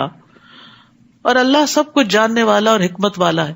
کبھی ایسا بھی ہوتا ہے کہ اللہ سبحانہ وتعالیٰ کے راستے میں انسان کو دنیاوی مفاد سے پیچھے ہٹنا پڑتا ہے، پھر اللہ سبحانہ وتعالیٰ جو قسمت میں لکھا ہوتا ہے وہ دے دیتا ہے، کسی اور راستے سے دے دیتا ہے۔ جو ملنا ہے وہ تو مل کے رہنا ہے، اسے نافرمانی سے حاصل نہ کرے، اسے اللہ کی اطاعت سے حاصل کریں۔ تو رزق کی تقسیم مخلوق کے ہاتھ میں نہیں ہے۔ فقر سے مت ڈرو۔ مشرکین مکہ جو تھے وہ مکہ میں غلہ لاتے تھے، تو اب ان کو وہاں آنے سے روک دیا گیا، تو مسلمانوں کو ڈر ہوا کہ اب غذائی قلت ہو جائے گی، تو کہا کہ نہیں، اللہ اپنے فضل سے غنی کرے گا۔ اور پھر وہی ہوا، سارا عرب مسلمان ہو گیا اور مکہ کی طرف ہر طرف سے غلہ آنا شروع ہو گیا، دولت کی ریل پیل ہو گئی۔ اور اہل کتاب میں سے ان لوگوں کے ساتھ جنگ کرو جو نہ اللہ پر ایمان لاتے ہیں، نہ آخرت کے دن پر، نہ ان چیزوں کو حرام سمجھتے ہیں جو اللہ اور اس کے رسول نے ان پہ حرام کی ہیں، اور نہ ہی دین حق کو اپنا دین بناتے ہیں، یہاں تک کہ وہ اپنے ہاتھ سے جزیہ ادا کرے اور چھوٹے بن کر رہنا گوارا کر لے۔ یعنی مشرکین مکہ کے بعد اہل کتاب سے نمٹنے کی تلقین کی جا رہی، کیونکہ نبی صلی اللہ علیہ وسلم کو جزیرۃ العرب میں سب کو مسلمان کرنا تھا۔ یہودی کہتے ہیں عزیر اللہ کا بیٹا، اور عیسائی کہتے ہیں مسیح اللہ کا بیٹا ہے۔ یہ تو ان کے منہ کی باتیں ہیں، وہ ان کافروں کے قول کی ریس کر رہے ہیں جو ان سے پہلے تھے، کیونکہ مشرکین فرشتوں کو اللہ کی بیٹیاں قرار دیتے تھے، تو ان کے دیکھا دیکھی انہوں نے بھی کچھ ہستیوں کو اللہ کی اولاد قرار دے دیا۔ اللہ انہیں غارت کرے، یہ کہاں سے بہکائے جا رہے ہیں؟ انہوں نے اپنے علماء اور درویشوں کو اللہ کے سوا اپنا رب بنا لیا ہے، اور مسیح ابن مریم کو بھی۔ عدی بن حاتم جو عیسائی تھے، مسلمان ہوئے، جب انہوں نے یہ آیت سنی تو انہوں نے کہا کہ ہم تو اپنے علماء کو رب نہیں بناتے، تو آپ نے فرمایا کہ کیا تم ان کے حلال کو حلال اور حرام کو حرام نہیں سمجھتے؟ تو رب وہ ہوتا ہے جو قوانین بھی دیتا ہے۔ حالانکہ انہیں یہ حکم دیا گیا تھا کہ ایک اللہ کے سوا کسی کی عبادت نہ کریں، جس کے سوا کوئی الہ نہیں۔ اللہ تعالیٰ ان چیزوں سے پاک ہے جو وہ شریک ٹھہراتے ہیں۔ وہ یہ چاہتے ہیں کہ اللہ کے نور کو اپنی پھونکوں سے بجھا دیں، یعنی اپنے غلط پروپیگنڈے سے اسلام کے خلاف ایسی باتیں کرے کہ لوگ اسلام سے متنفر ہو جائیں۔ اگر اس پروپیگنڈے سے ہی اسلام کو ختم ہونا ہوتا تو اب تک ہو چکا ہوتا، کیونکہ ہر دور میں یہ کوششیں جاری رہی کہ ایسی ایسی تنقید کرو، ایسی ایسی غلط باتیں اسلام سے منسوب کرو کہ لوگ مسلمان نہ ہوں اور جو ہیں وہ بھی اس سے پھر جائیں۔ لیکن اللہ کو یہ بات منظور نہیں، وہ اس پروپیگنڈے کو کامیاب نہیں ہونے دے گا، وہ اپنے نور کو پورا کر کے رہے گا، خواہ یہ بات کافروں کو کتنی ہی بری لگے۔ وہی تو ہے جس نے اپنے رسول کو ہدایت اور سچے دین کے ساتھ بھیجا تاکہ اس دین کو سب ادیان پر غالب کر دے، خواہ یہ بات مشرکوں کو کتنی ہی ناگوار گزرے۔ دین کو غالب کرنے کا مطلب کیا ہے؟ کہ کثرت سے لوگ مسلمان ہو جائیں۔ پھر فرمایا یا ایھا الذین آمنوا، اے لوگوں جو ایمان لائے ہو۔ اہل کتاب کے اکثر عالم اور درویش لوگوں کے مال ناجائز طریقوں سے کھاتے ہیں، یعنی رشوت لے کر ان کی پسند کے فتوے وغیرہ دیتے ہیں اور اللہ کے راستے سے روکتے ہیں۔ جو لوگ سونا اور چاندی جمع کر کے رکھتے ہیں اور اسے اللہ کی راہ میں خرچ نہیں کرتے، آپ انہیں دردناک عذاب کی خوشخبری دے دیجئے۔ اگرچہ آیت ایک خاص کانٹیکس میں ہے لیکن یہ پھر سب کے لیے عام ہے۔ تو کنز وہ مال ہوتا ہے جس کی زکوٰۃ ادا نہ کی جائے، تو یہاں ایسے سب لوگوں کو وارن کیا جا رہا ہے کہ اگر وہ مال جمع رکھتے ہیں اور اس میں سے اللہ کا حق نہیں دیتے غریبوں کا حق نہیں دیتے تو پھر وہ مال قیامت کے دن ان کے لیے مصیبت بن جائے گا، جس دن اس سونے اور چاندی کو جہنم کی آگ میں تپایا جائے گا، پھر اس سے ان کی پیشانیوں، پہلوؤں اور پشتوں کو داغا جائے گا. یہ زکوٰۃ نہ دینے والے کا انجام بتایا جا رہا ہے. حشر کے میدان میں یہ حشر ہوگا اس کا، اور کہا جائے گا یہ ہے وہ خزانہ جو تم نے اپنے لیے جمع کر رکھا تھا، یعنی دنیا میں اس کی زکوٰۃ نہیں نکالی، لہٰذا اب اپنی جمع شدہ دولت کا مزہ چکھو. کیا فائدہ اس مال کا جو انسان کے لیے مصیبت کا باعث بنے. اور اگر انسان اس مال کو خرچ کرتا ہے تو اللہ تعالیٰ اس کے بدلے میں اور لے آتا ہے، اس میں برکت پیدا کرتا ہے. زکوٰۃ کا لفظی معنی میں نشو نما بھی ہے، نمو بھی ہے، یعنی زکوٰۃ دینے سے مال کم نہیں ہوتا بلکہ پاک ہوتا ہے اور بڑھتا ہے. جیسے پودوں میں آپ نے دیکھا ہوگا کہ اچھے خاصے مفید پودے کے ساتھ جب ویڈز اگ آتی ہیں تو آپ ان کو نکال دیتے ہیں تو کیا ہوتا ہے، جو اصل پودا ہوتا ہے، اصل زر ہوتا ہے، وہ خوب مضبوط ہو جاتا ہے اور خوب پھل لاتا ہے. تو جس مال میں برکت ہوتی ہے اس کی خیر بہت زیادہ ہوتی ہے، اور جو لوگوں سے روک کر رکھا جائے وہ انسان کے لیے وبال جان بن جاتا ہے. تو اس لیے بہت ضروری ہے کہ انسان اپنے مال کی زکوٰۃ باقاعدہ نکالتا رہے، ورنہ دوسروں کے لیے چھوڑ گئے تو اپنے بھی کام نہ آیا اور قیامت کے دن وبال بھی بنے گا. اتنی سخت سزا کیوں دی گئی ہے؟ اصل میں انسان سب سے زیادہ مال سے محبت کرتا ہے، تو اللہ کا قاعدہ یہ ہے کہ وہ انسان کو اس کی محبوب ترین چیز سے ہی توڑتا ہے. آپ تجربہ کر کے دیکھ لیں، جس انسان سے، جس چیز سے آپ جتنی زیادہ محبت کریں گے وہ آپ کے لیے اتنا بڑا فتنہ بنے گا، وہ آپ کا دل توڑنے والا بنے گا. مال سے زیادہ محبت کریں گے تو وہ مال آپ کے لیے مصیبت کا باعث بنے گا. تو محبوب چیز کے ذریعے ہی عذاب دیا جائے گا، کیونکہ ایک آگے وہ سونا اور چاندی گرم کر کے لگایا جائے گا. تو یاد رکھیے، جو شخص کسی چیز سے محبت کرے اور اسے اللہ کی اطاعت سے آگے کر لے، یعنی مثلاً بچہ اتنا پیارا ہے کہ اس کو بہلاتے، کھلاتے، پلاتے، اس کو سیر کراتے، نمازیں چھوڑ دے انسان، تو وہی بچہ سخت نافرمان ہوگا پھر اور مصیبت کا باعث بنے گا، کیونکہ اس کو بت کی طرح پالا، اللہ کا حکم پیچھے کیا اور اسی کو ہی دیکھتے رہے. اور اسی طرح باقی چیزیں بھی. ان عدت الشہور عند اللہ 12 شہرا فی کتاب اللہ، جس دن اللہ نے آسمانوں اور زمین کو پیدا کیا اس دن سے اللہ کے نوشتے کے مطابق اللہ کے ہاں مہینوں کی تعداد 12 ہے. یہ جو سال کے 12 مہینے ہیں یہ کسی انسان نے ڈیوائس نہیں کیا، بلکہ ڈے 1 سے ہی 12 ہیں، جب سے یہ روایت چلی آ رہی ہے، جن میں 4 مہینے حرمت والے ہیں. یہی مستقل ضابطہ ہے. لہٰذا ان مہینوں میں قتال ناحق سے اپنے اوپر ظلم نہ کرو، اور مشرکوں سے سب مل کر لڑو جیسے وہ تم سے مل کر لڑتے ہیں، اور جان لو کہ اللہ متقین کے ساتھ ہے. مہینوں کو پیچھے ہٹا دینا ایک مزید کافرانہ حرکت ہے. اہل عرب کیا کرتے تھے؟ لڑائی کے بڑے دل دادا تھے. حرام مہینوں میں جنگ کرنا منع تھا، اور جب وہ حرام مہینوں میں لڑنا چاہتے تو حرام کو حلال کر لیتے اور حلال کو حرام کر لیتے. تو مہینوں کو آگے پیچھے کر دینا ایک مزید کافرانہ حرکت ہے جس سے کافر گمراہی میں پڑے رہتے ہیں. وہ ایک سال تو کسی مہینے کو حلال کر لیتے ہیں اور دوسرے سال اسی مہینے کو حرام کر دیتے ہیں، تاکہ اللہ کے حرام کردہ مہینوں کی گنتی پوری کر لیں. یعنی 4 مہینے جو مقرر شدہ ہیں ان کی بجائے سال کے کوئی بھی 4 مہینے حرام بنا لیے اپنی مرضی سے. تو دین میں اس طرح کی تبدیلی کی اجازت نہیں ہوتی کہ انسان اس میں اپنی مرضی سے پسند اور خواہشات کو داخل کر کے اس کو دین کا نام دے دے. جیسے بنی اسرائیل نے ہفتے کے دن مچھلیاں پکڑ کر ہیلا سازی کی تھی، یہاں مشرکین عرب بھی یہی کر رہے تھے. اس طرح وہ اس مہینے کو حلال کر لیتے جسے اللہ نے حرام کیا تھا. ان کے لیے ان کے برے اعمال خوشنما بنا دیے گئے ہیں، اور اللہ کافروں کو سیدھی راہ نہیں دکھاتا. یا ایھا الذین آمنوا، اے ایمان والو تمہیں کیا ہو گیا ہے؟ جب تمہیں کہا جائے کہ اللہ کی راہ میں جہاد کے لیے نکلو تو تم زمین کی طرف بچھ جاتے ہو. اب غزوہ تبوک کی طرف اشارہ ہے. 600 میل دور، اور پھر سخت گرمی کا موسم، کھجوروں کے باغ پکے ہوئے، اور سب کو نکلنے کی دعوت دی گئی. یعنی یہ فرض درجے میں حکم تھا، یعنی فرض کفایہ نہیں تھا، لازم فرض تھا. تو اب سب کے لیے نکلنے میں مشکل ہوئی. کیا تم نے آخرت کے مقابلے میں دنیا کی زندگی کو پسند کر لیا ہے؟ دنیا کی رونقیں اور دنیا کے مال اور اسباب اور گھر اور آرام اور ٹھنڈا سایہ اور پانی اور سکون، بس یہی تمہارا مقصد زندگی بن کے رہ گیا، اپنے آرام کو قربان نہیں کرو گے.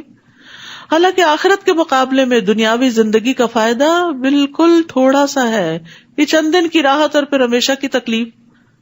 تو یہاں پر مسلمانوں کو دنیا کی راحت کو آخرت کی راحت پر مقدم کرنے کی وجہ سے ڈانٹ مل رہی ہے، کیونکہ آخرت کی راحت دنیا کی مشقت کے بغیر حاصل نہیں کی جا سکتی.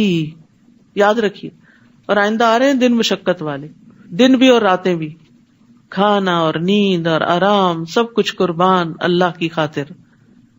کیا حاصل کرنے کے لیے؟ آخرت کی جنت پانے کے لیے. نبی صلی اللہ علیہ وسلم نے فرمایا، جس نے دنیا طلب کی اس نے اپنی آخرت کو نقصان پہنچایا. دنیا سے مکمل طور پر تو کنارہ کش نہیں ہونا چاہیے، لیکن جہاں دین کا بڑا فائدہ ہو وہاں سے پیچھے بھی نہیں رہنا چاہیے. یعنی بعض اوقات دونوں چیزیں ساتھ ساتھ چل رہی ہوتی. کبھی ایسا بھی ہوتا ہے کہ ایک کو کمپرومائز کرنا پڑتا ہے، دین کو پیچھے چھوڑ دیتے ہیں لوگ، دنیا آگے کر لیتے. نہیں، دین کو پیچھے نہیں چھوڑنا. جس نے دنیا طلب کی اس نے اپنی آخرت کو نقصان پہنچایا، اور جس نے آخرت کا مطالبہ کیا، آخرت کی چاہت کی، اس نے اپنی دنیا کو نقصان دیا. کہیں نہ کہیں اس کی دنیا کو نقصان ہوگا. بس تم باقی رہنے والی آخرت کی خاطر فنا ہونے والی دنیا کا نقصان ہونے دو، کوئی بات نہیں. اگر ہو بھی گیا تو آخرت میں ایک ایک چیز کا بدلہ مل جائے گا. اگر تم نہ نکلو گے تو اللہ تمہیں دردناک سزا دے گا اور تمہارے علاوہ دوسرے لوگ لے آئے گا اور تم ان کا کچھ بگاڑ نہ سکو گے. اور اللہ ہر چیز پر قادر ہے. نہیں، اگر تم دین کی خدمت نہیں کرو گے تو اللہ تعالیٰ یہ کام کسی اور سے لے لے گا. یہ چیز دل کو کتنی تکلیف دیتی ہے. نہیں، اللہ تعالیٰ ہمیں آپ کے لیے، اللہ تعالیٰ ہم سے کام لیں، ہماری جگہ کسی اور کو بدل کر نہ لائیں. اگر تم اس نبی کی مدد نہ کرو گے تو اس سے پہلے اللہ نے اس کی مدد کی جب کافروں نے اسے مکہ سے نکال دیا تھا. یعنی مدینہ میں اب مشکل ترین حالات تھے، جنگ تبوک جو تھی بہت بڑا امتحان تھی. تو یہاں وارننگ دی جا رہی ہے، اگر تم اس جنگ میں نہیں نکلو گے، نبی کا ساتھ نہیں دو گے، رومیوں کے مقابلے میں نہیں جاؤ گے، تو اللہ نے تو اپنے نبی کی مدد اس وقت بھی کی تھی جب کفار نے اسے مکہ سے نکال دی. ہجرت کا موقع یاد کریں، جبکہ وہ دونوں غار میں تھے.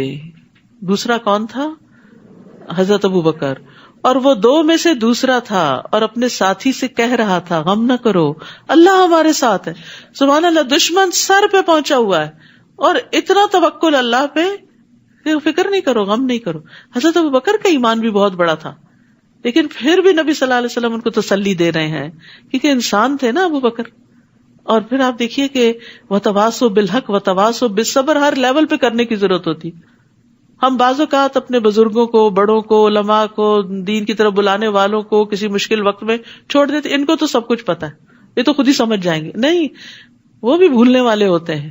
بعض اوقات سکھانے والے، پڑھانے والے جن کو پڑھاتے وہ زیادہ یاد رکھتے ہیں، اور مشکل وقت میں ان کو سبق زیادہ یاد آتا ہے کہ ہمارے دین کا حکم کیا ہے. تو اس لیے ہمارے دین نے ایک بڑا خوبصورت اصول دے دیا ہمیں کامیاب ہونے کے لیے اور نقصان سے بچنے کے لیے، وتواصوا بالحق وتواصوا بالصبر. جب کوئی پھسلنے لگے، جب کوئی گھبرانے لگے تو اس کو تھام لو، اس کو تسلی دو. لا تحزن، ڈونٹ بی سیڈ، غم نہیں کرو، ان اللہ معنا، اللہ ہمارے ساتھ ہے. پھر اللہ تعالیٰ نے اس پر اپنی طرف سے سکون قلب نازل کیا، دل کو ٹھہرا دیا، اور ایسے لشکروں سے اس کی مدد کی جو تمہیں نظر نہیں آتے تھے. اب دوسری بار یہ بات ہو رہی ہے اللہ تعالیٰ کس طرح مدد کرتا ہے. اگر آپ اللہ کے لیے خالص ہو جائے تو اللہ تعالیٰ خود آپ کی حفاظت کرتا ہے. اور کافروں کے بول کو سرنگوں کر دیا. وہ جو آپ کو پکڑنے پہ سارے ایکا کر چکے تھے اور مارنے پہ تلے ہوئے تھے، وہ سب ذلیل و خوار ہوئے. اور بول تو اللہ ہی کا بالا ہے، اور اللہ ہر چیز پر غالب اور حکمت والا ہے. تو اس آیت سے حضرت ابو بکر رضی اللہ عنہ کی فضیلت بھی ثابت ہوتی ہے. حضرت ابو بکر جو تھے ان کے دین پر بڑے احسانات تھے. عبداللہ بن عباس کہتے ہیں کہ رسول اللہ صلی اللہ علیہ وسلم اپنے مرض وفات میں باہر تشریف لائے، سر پہ پٹی بندھی ہوئی تھی. آپ ممبر پہ بیٹھے، اللہ کی حمد و ثنا کی اور فرمایا، کوئی شخص بھی ایسا نہیں جس نے ابو بکر بن قحافہ سے زیادہ مجھ پر اپنی جان و مال کے ذریعے احسان کیا ہو. اور اگر میں کسی کو لوگوں میں سے خلیل بناتا تو ابو بکر کو بناتا، لیکن اسلام کی دوستی سب سے افضل ہے. میری طرف سے ابو بکر کی کھڑکی چھوڑ کر اس مسجد کی تمام کھڑکیاں بند کر دی جائیں. اور یہ ان کے احسان کی وجہ سے ان کو اعزاز دیا گیا تھا کہ ان کی کھڑکی کھلی رکھی گئی. وہ نبی صلی اللہ علیہ وسلم پر بہت خرچ کرنے والے تھے. رسول اللہ صلی اللہ علیہ وسلم نے فرمایا ابو بکر کے مال نے مجھے جتنا نفع پہنچایا اتنا کسی کے مال نے نفع نہیں پہنچایا. یہ سن کر ابو بکر رو پڑے اور عرض کیا اللہ نے مجھے صرف آپ کے ذریعے فائدہ پہنچایا، اللہ نے مجھے صرف آپ کے ذریعے فائدہ پہنچایا، اللہ نے مجھے صرف آپ کے ذریعے فائدہ پہنچایا کہ آپ اسلام لے کر آئے، آپ دین لے کر آئے، ورنہ ہم جہالت میں ڈوبے ہوئے تھے. ابو بکر رضی اللہ عنہ رسول اللہ صلی اللہ علیہ وسلم کے ساتھ مکہ میں لازم ہو گئے تھے، ہر جگہ آپ کے ساتھ رہتے تھے. جب آپ تبلیغ کے لیے نکلتے ساتھ جاتے، آپ کو لوگوں کے قبائل کے بارے میں بہت معلوم تھا تو آپ کو گائیڈ کرتے کہ کس قبیلے سے کس طرح بات کی جائے. غار ثور میں بھی آپ کے ساتھ ہی تھے، ہجرت میں بھی آپ کے ساتھ ہی تھے. ہجرت کا حکم آنے سے 4 مہینے پہلے ہی اونٹنیاں پالنی شروع کر دی تھی اس امید پہ کہ شاید مجھے بھی آپ کا ساتھ نصیب ہو جائے. پھر مدینہ میں بھی آپ کے ساتھ ہر جنگ میں حاضر رہے، بدر، احد، خندق، فتح مکہ، حنین، تبوک، کہیں بھی آپ کا ساتھ نہیں چھوڑا. یہ آپ کے ساتھ وزیر کی طرح تھے. اور پھر مرنے کے بعد بھی اللہ نے ان کو آپ کا ساتھ دیا. آج ہم سب گواہ ہیں کہ حجرہ مبارک میں آپ کی قبر نبی صلی اللہ علیہ وسلم کے ساتھ ہے. اس سے بڑا کسی کا مقام کیا ہو سکتا ہے کہ اس کو مرنے کے بعد اتنی اچھی عاقبت نصیب ہو اور اتنا اچھا ساتھ نصیب ہو، کیونکہ دنیا میں انہوں نے سخت ترین حالات میں آپ کا ساتھ دیا تھا. تو جو شخص دنیا میں قربانی کرتا ہے، دین کا مددگار بنتا ہے، انصار اللہ بنتا ہے، تو اللہ تعالیٰ دنیا میں بھی اور آخرت میں بھی اس کی مدد کرتا ہے. اور پھر یہاں لا تحزن، غم نہ کرو. غم جو ہے یہ انسان کی صلاحیتوں کو کھا جانے والا ہوتا ہے. اس لیے حد الوسع کوشش کرنی چاہیے کہ غم اور ڈپریشن سے انسان باہر نکلے. اس کے لیے دوا بھی کھائے، دعا بھی کرے، کوششیں بھی کرے، ہر طرح کی محنت کرے. اور دعاؤں میں خصوصی یہ دعا اللہم انی اعوذ بک من الہم والحزن والعجز والکسل والبخل والجبن ودلع الدین وغلبۃ الرجال. اتنی جامع دعا ہے یہ. اے اللہ میں تیری پناہ مانگتا ہوں دکھ سے، غم سے، عاجزی سے، سستی سے، بخل سے، بزدلی سے، قرضداری کے بوجھ سے، اور ظالم کے اپنے اوپر غلبے سے. اور غم کے وقت اللہ ہی کو پکارنا چاہیے. نبی صلی اللہ علیہ وسلم پر پریشانی آتی تو آپ لا الہ الا اللہ العظیم الحلیم، لا الہ الا اللہ رب العرش العظیم، لا الہ الا اللہ رب السماوات ورب الارض ورب العرش الکریم پڑھا کرتے تھے. یہ دعائیں یہاں ایاک نستعین کتاب جو ہے اس کے اندر موجود ہے، اور الگ کارڈز کی شکل میں بھی موجود ہیں. ہر وقت انسان اپنے بیگ میں یہ کہیں رکھے، جب کبھی دل پہ بوجھ آنے لگے، پریشانی آنے لگے، فوراً اللہ کو پکارے. رسول اللہ صلی اللہ علیہ وسلم کے الفاظ میں انفروا خفافا وثقالا وجاہدوا باموالکم وانفسکم فی سبیل اللہ ذالکم خیر لکم ان کنتم تعلمون. ہلکے بھی نکلو اور بوجھل بھی نکلو. آسانی یا مشکل ہے نکلو. سفر دور کا تھا لیکن مومنوں کو ابھارا گیا. اور اپنے اموال اور جانوں سے اللہ کی راہ میں جہاد کرو. یہی بات تمہارے حق میں بہتر ہے اگر تم جانتے ہو.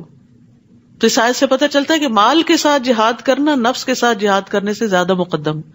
یعنی دین کی سپورٹ میں اپنا مال نکالتے رہنا. یہ نہیں کہ کسی ایک دن نکال دیا کا کافی ہو گیا. ہر روز کچھ نہ کچھ نکالا کریں. جب جب موقع ہو نکالتے چلے جایا کریں تاکہ اللہ کے دین کو قوت حاصل ہو. تو یہاں اللہ سبحانہ تعالیٰ نے دونوں کا ذکر کر دیا. بعض اوقات ہم صرف مال دے کے خود پیچھے ہٹ جاتے ہیں کہ ہم نے سپورٹ کر دیا نا کسی بھی کاز کو، کسی بھی مشن کو، اور ہمارے پاس ٹائم نہیں. ہم دنیا کمانے میں لگے ہوئے ہیں، ہمارا مال لو، تم لوگ وقت لگاؤ. اور وہ صرف چند لوگ گنتی کے رہ جاتے ہیں، پھر وہی ہر کام میں حاضر ہوتے ہیں جن سے سب کچھ کرنا بھی مشکل ہوتا ہے. جتنے زیادہ ہاتھ ہوں گے اتنا ہی کام جلدی نپٹے گا نا، اتنا ہی پھیلے گا، اتنا ہی بڑھے گا.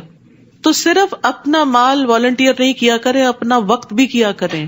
کچھ نہ کچھ وقت خیر کے کسی کام میں ضرور لگایا کریں. اس سے آپ کے دل کی پریشانیاں ختم ہوگی.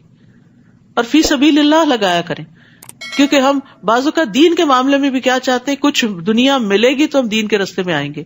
ٹھیک ہے، اگر آپ سارا کچھ چھوڑ کر صرف یہی کر رہے ہیں تو آپ کا کچھ حق بنتا ہے. مسلمانوں کو بھی غنیمت میں سے ملتا تھا. لیکن اگر اللہ نے آپ کو دوسرے وسائل سے بہت کچھ دیا ہوا ہو تو مال اور جان دونوں اس راستے میں لگائے اونچے درجے پانے کے لیے. لو کان عرضا قریبا وسفرا قاصدا، اگر دنیاوی فائدہ قریب نظر آتا اور سفر بھی واجبی سا ہوتا، یعنی 600-700 میل دور نہ جانا ہوتا، تو یہ منافق آپ کے ساتھ ہو لیتے، یہ بھی چل پڑتے کہ کچھ حاصل ہوگا، غنیمت ملے گی، کچھ لوٹ کر آئیں گے. مگر یہ مسافت انہیں کٹھن معلوم ہوئی تو لگے اللہ کی قسمیں کھانے، اگر ہم تمہارے ساتھ نکل سکتے تو ضرور نکلتے. بہانے کرنے لگے، قسمیں کھا کے اپنے عذر بتانے لگے. یہ لوگ اپنے آپ ہی کو ہلاک کر رہے ہیں، ایسی قسموں سے اللہ نہیں مطمئن ہوتا، اور اللہ خوب جانتا ہے کہ یہ لوگ یقیناً جھوٹے ہیں. اے نبی، اللہ آپ کو معاف کر دے، آپ نے انہیں کیوں پیچھے رہنے کی اجازت دی؟ حتیٰ کہ آپ پہ یہ واضح ہو جاتا کہ ان میں سے سچے کون ہیں اور جھوٹے کون. کیونکہ مومن تو چاہتے نہ چاہتے تیار ہو گئے، لیکن جو منافق تھے انہوں نے کوئی نہ کوئی بہانہ کر کے چھٹی لے لی. وہ آ کر اپنا کوئی عذر بیان کرتے تو نبی صلی اللہ علیہ وسلم دوسری طرف بازو کا منہ بھی کر لیتے اور کہتے ٹھیک ہے نہیں جاؤ، تمہاری مجبوری ہے. انسسٹ نہیں کرتے تھے. تو اللہ تعالیٰ فرما رہے کہ نہیں، ان کو چھٹی نہیں دی جانی چاہیے تھی. پھر پتہ چل جاتا کہ یہ کتنے مخلص لوگ ہیں. اور یہاں پر آپ دیکھیے کہ آپ کو تھوڑی سی تنبیہ کی جا رہی ہے، لیکن پہلے عفا اللہ عنہ کا کتنا پیارا انداز ہے. اللہ سبحانہ وتعالیٰ نبی صلی اللہ علیہ وسلم کو کس طرح مخاطب کر کے ایک حکم دے رہے ہیں. جب کسی کو کچھ ذرا سی نصیحت کرنی ہو جو آپ کو اندازہ ہو کہ وہ اس کو اچھی نہیں لگے گی، تو پہلے اس کی خوبیوں کا ذکر کریں، پہلے اس کو دعا دیں، پہلے اس سے ہمدردی ظاہر کریں. اچھا، ہم میں سے بعض لوگ بڑی غلطی کرتے ہیں.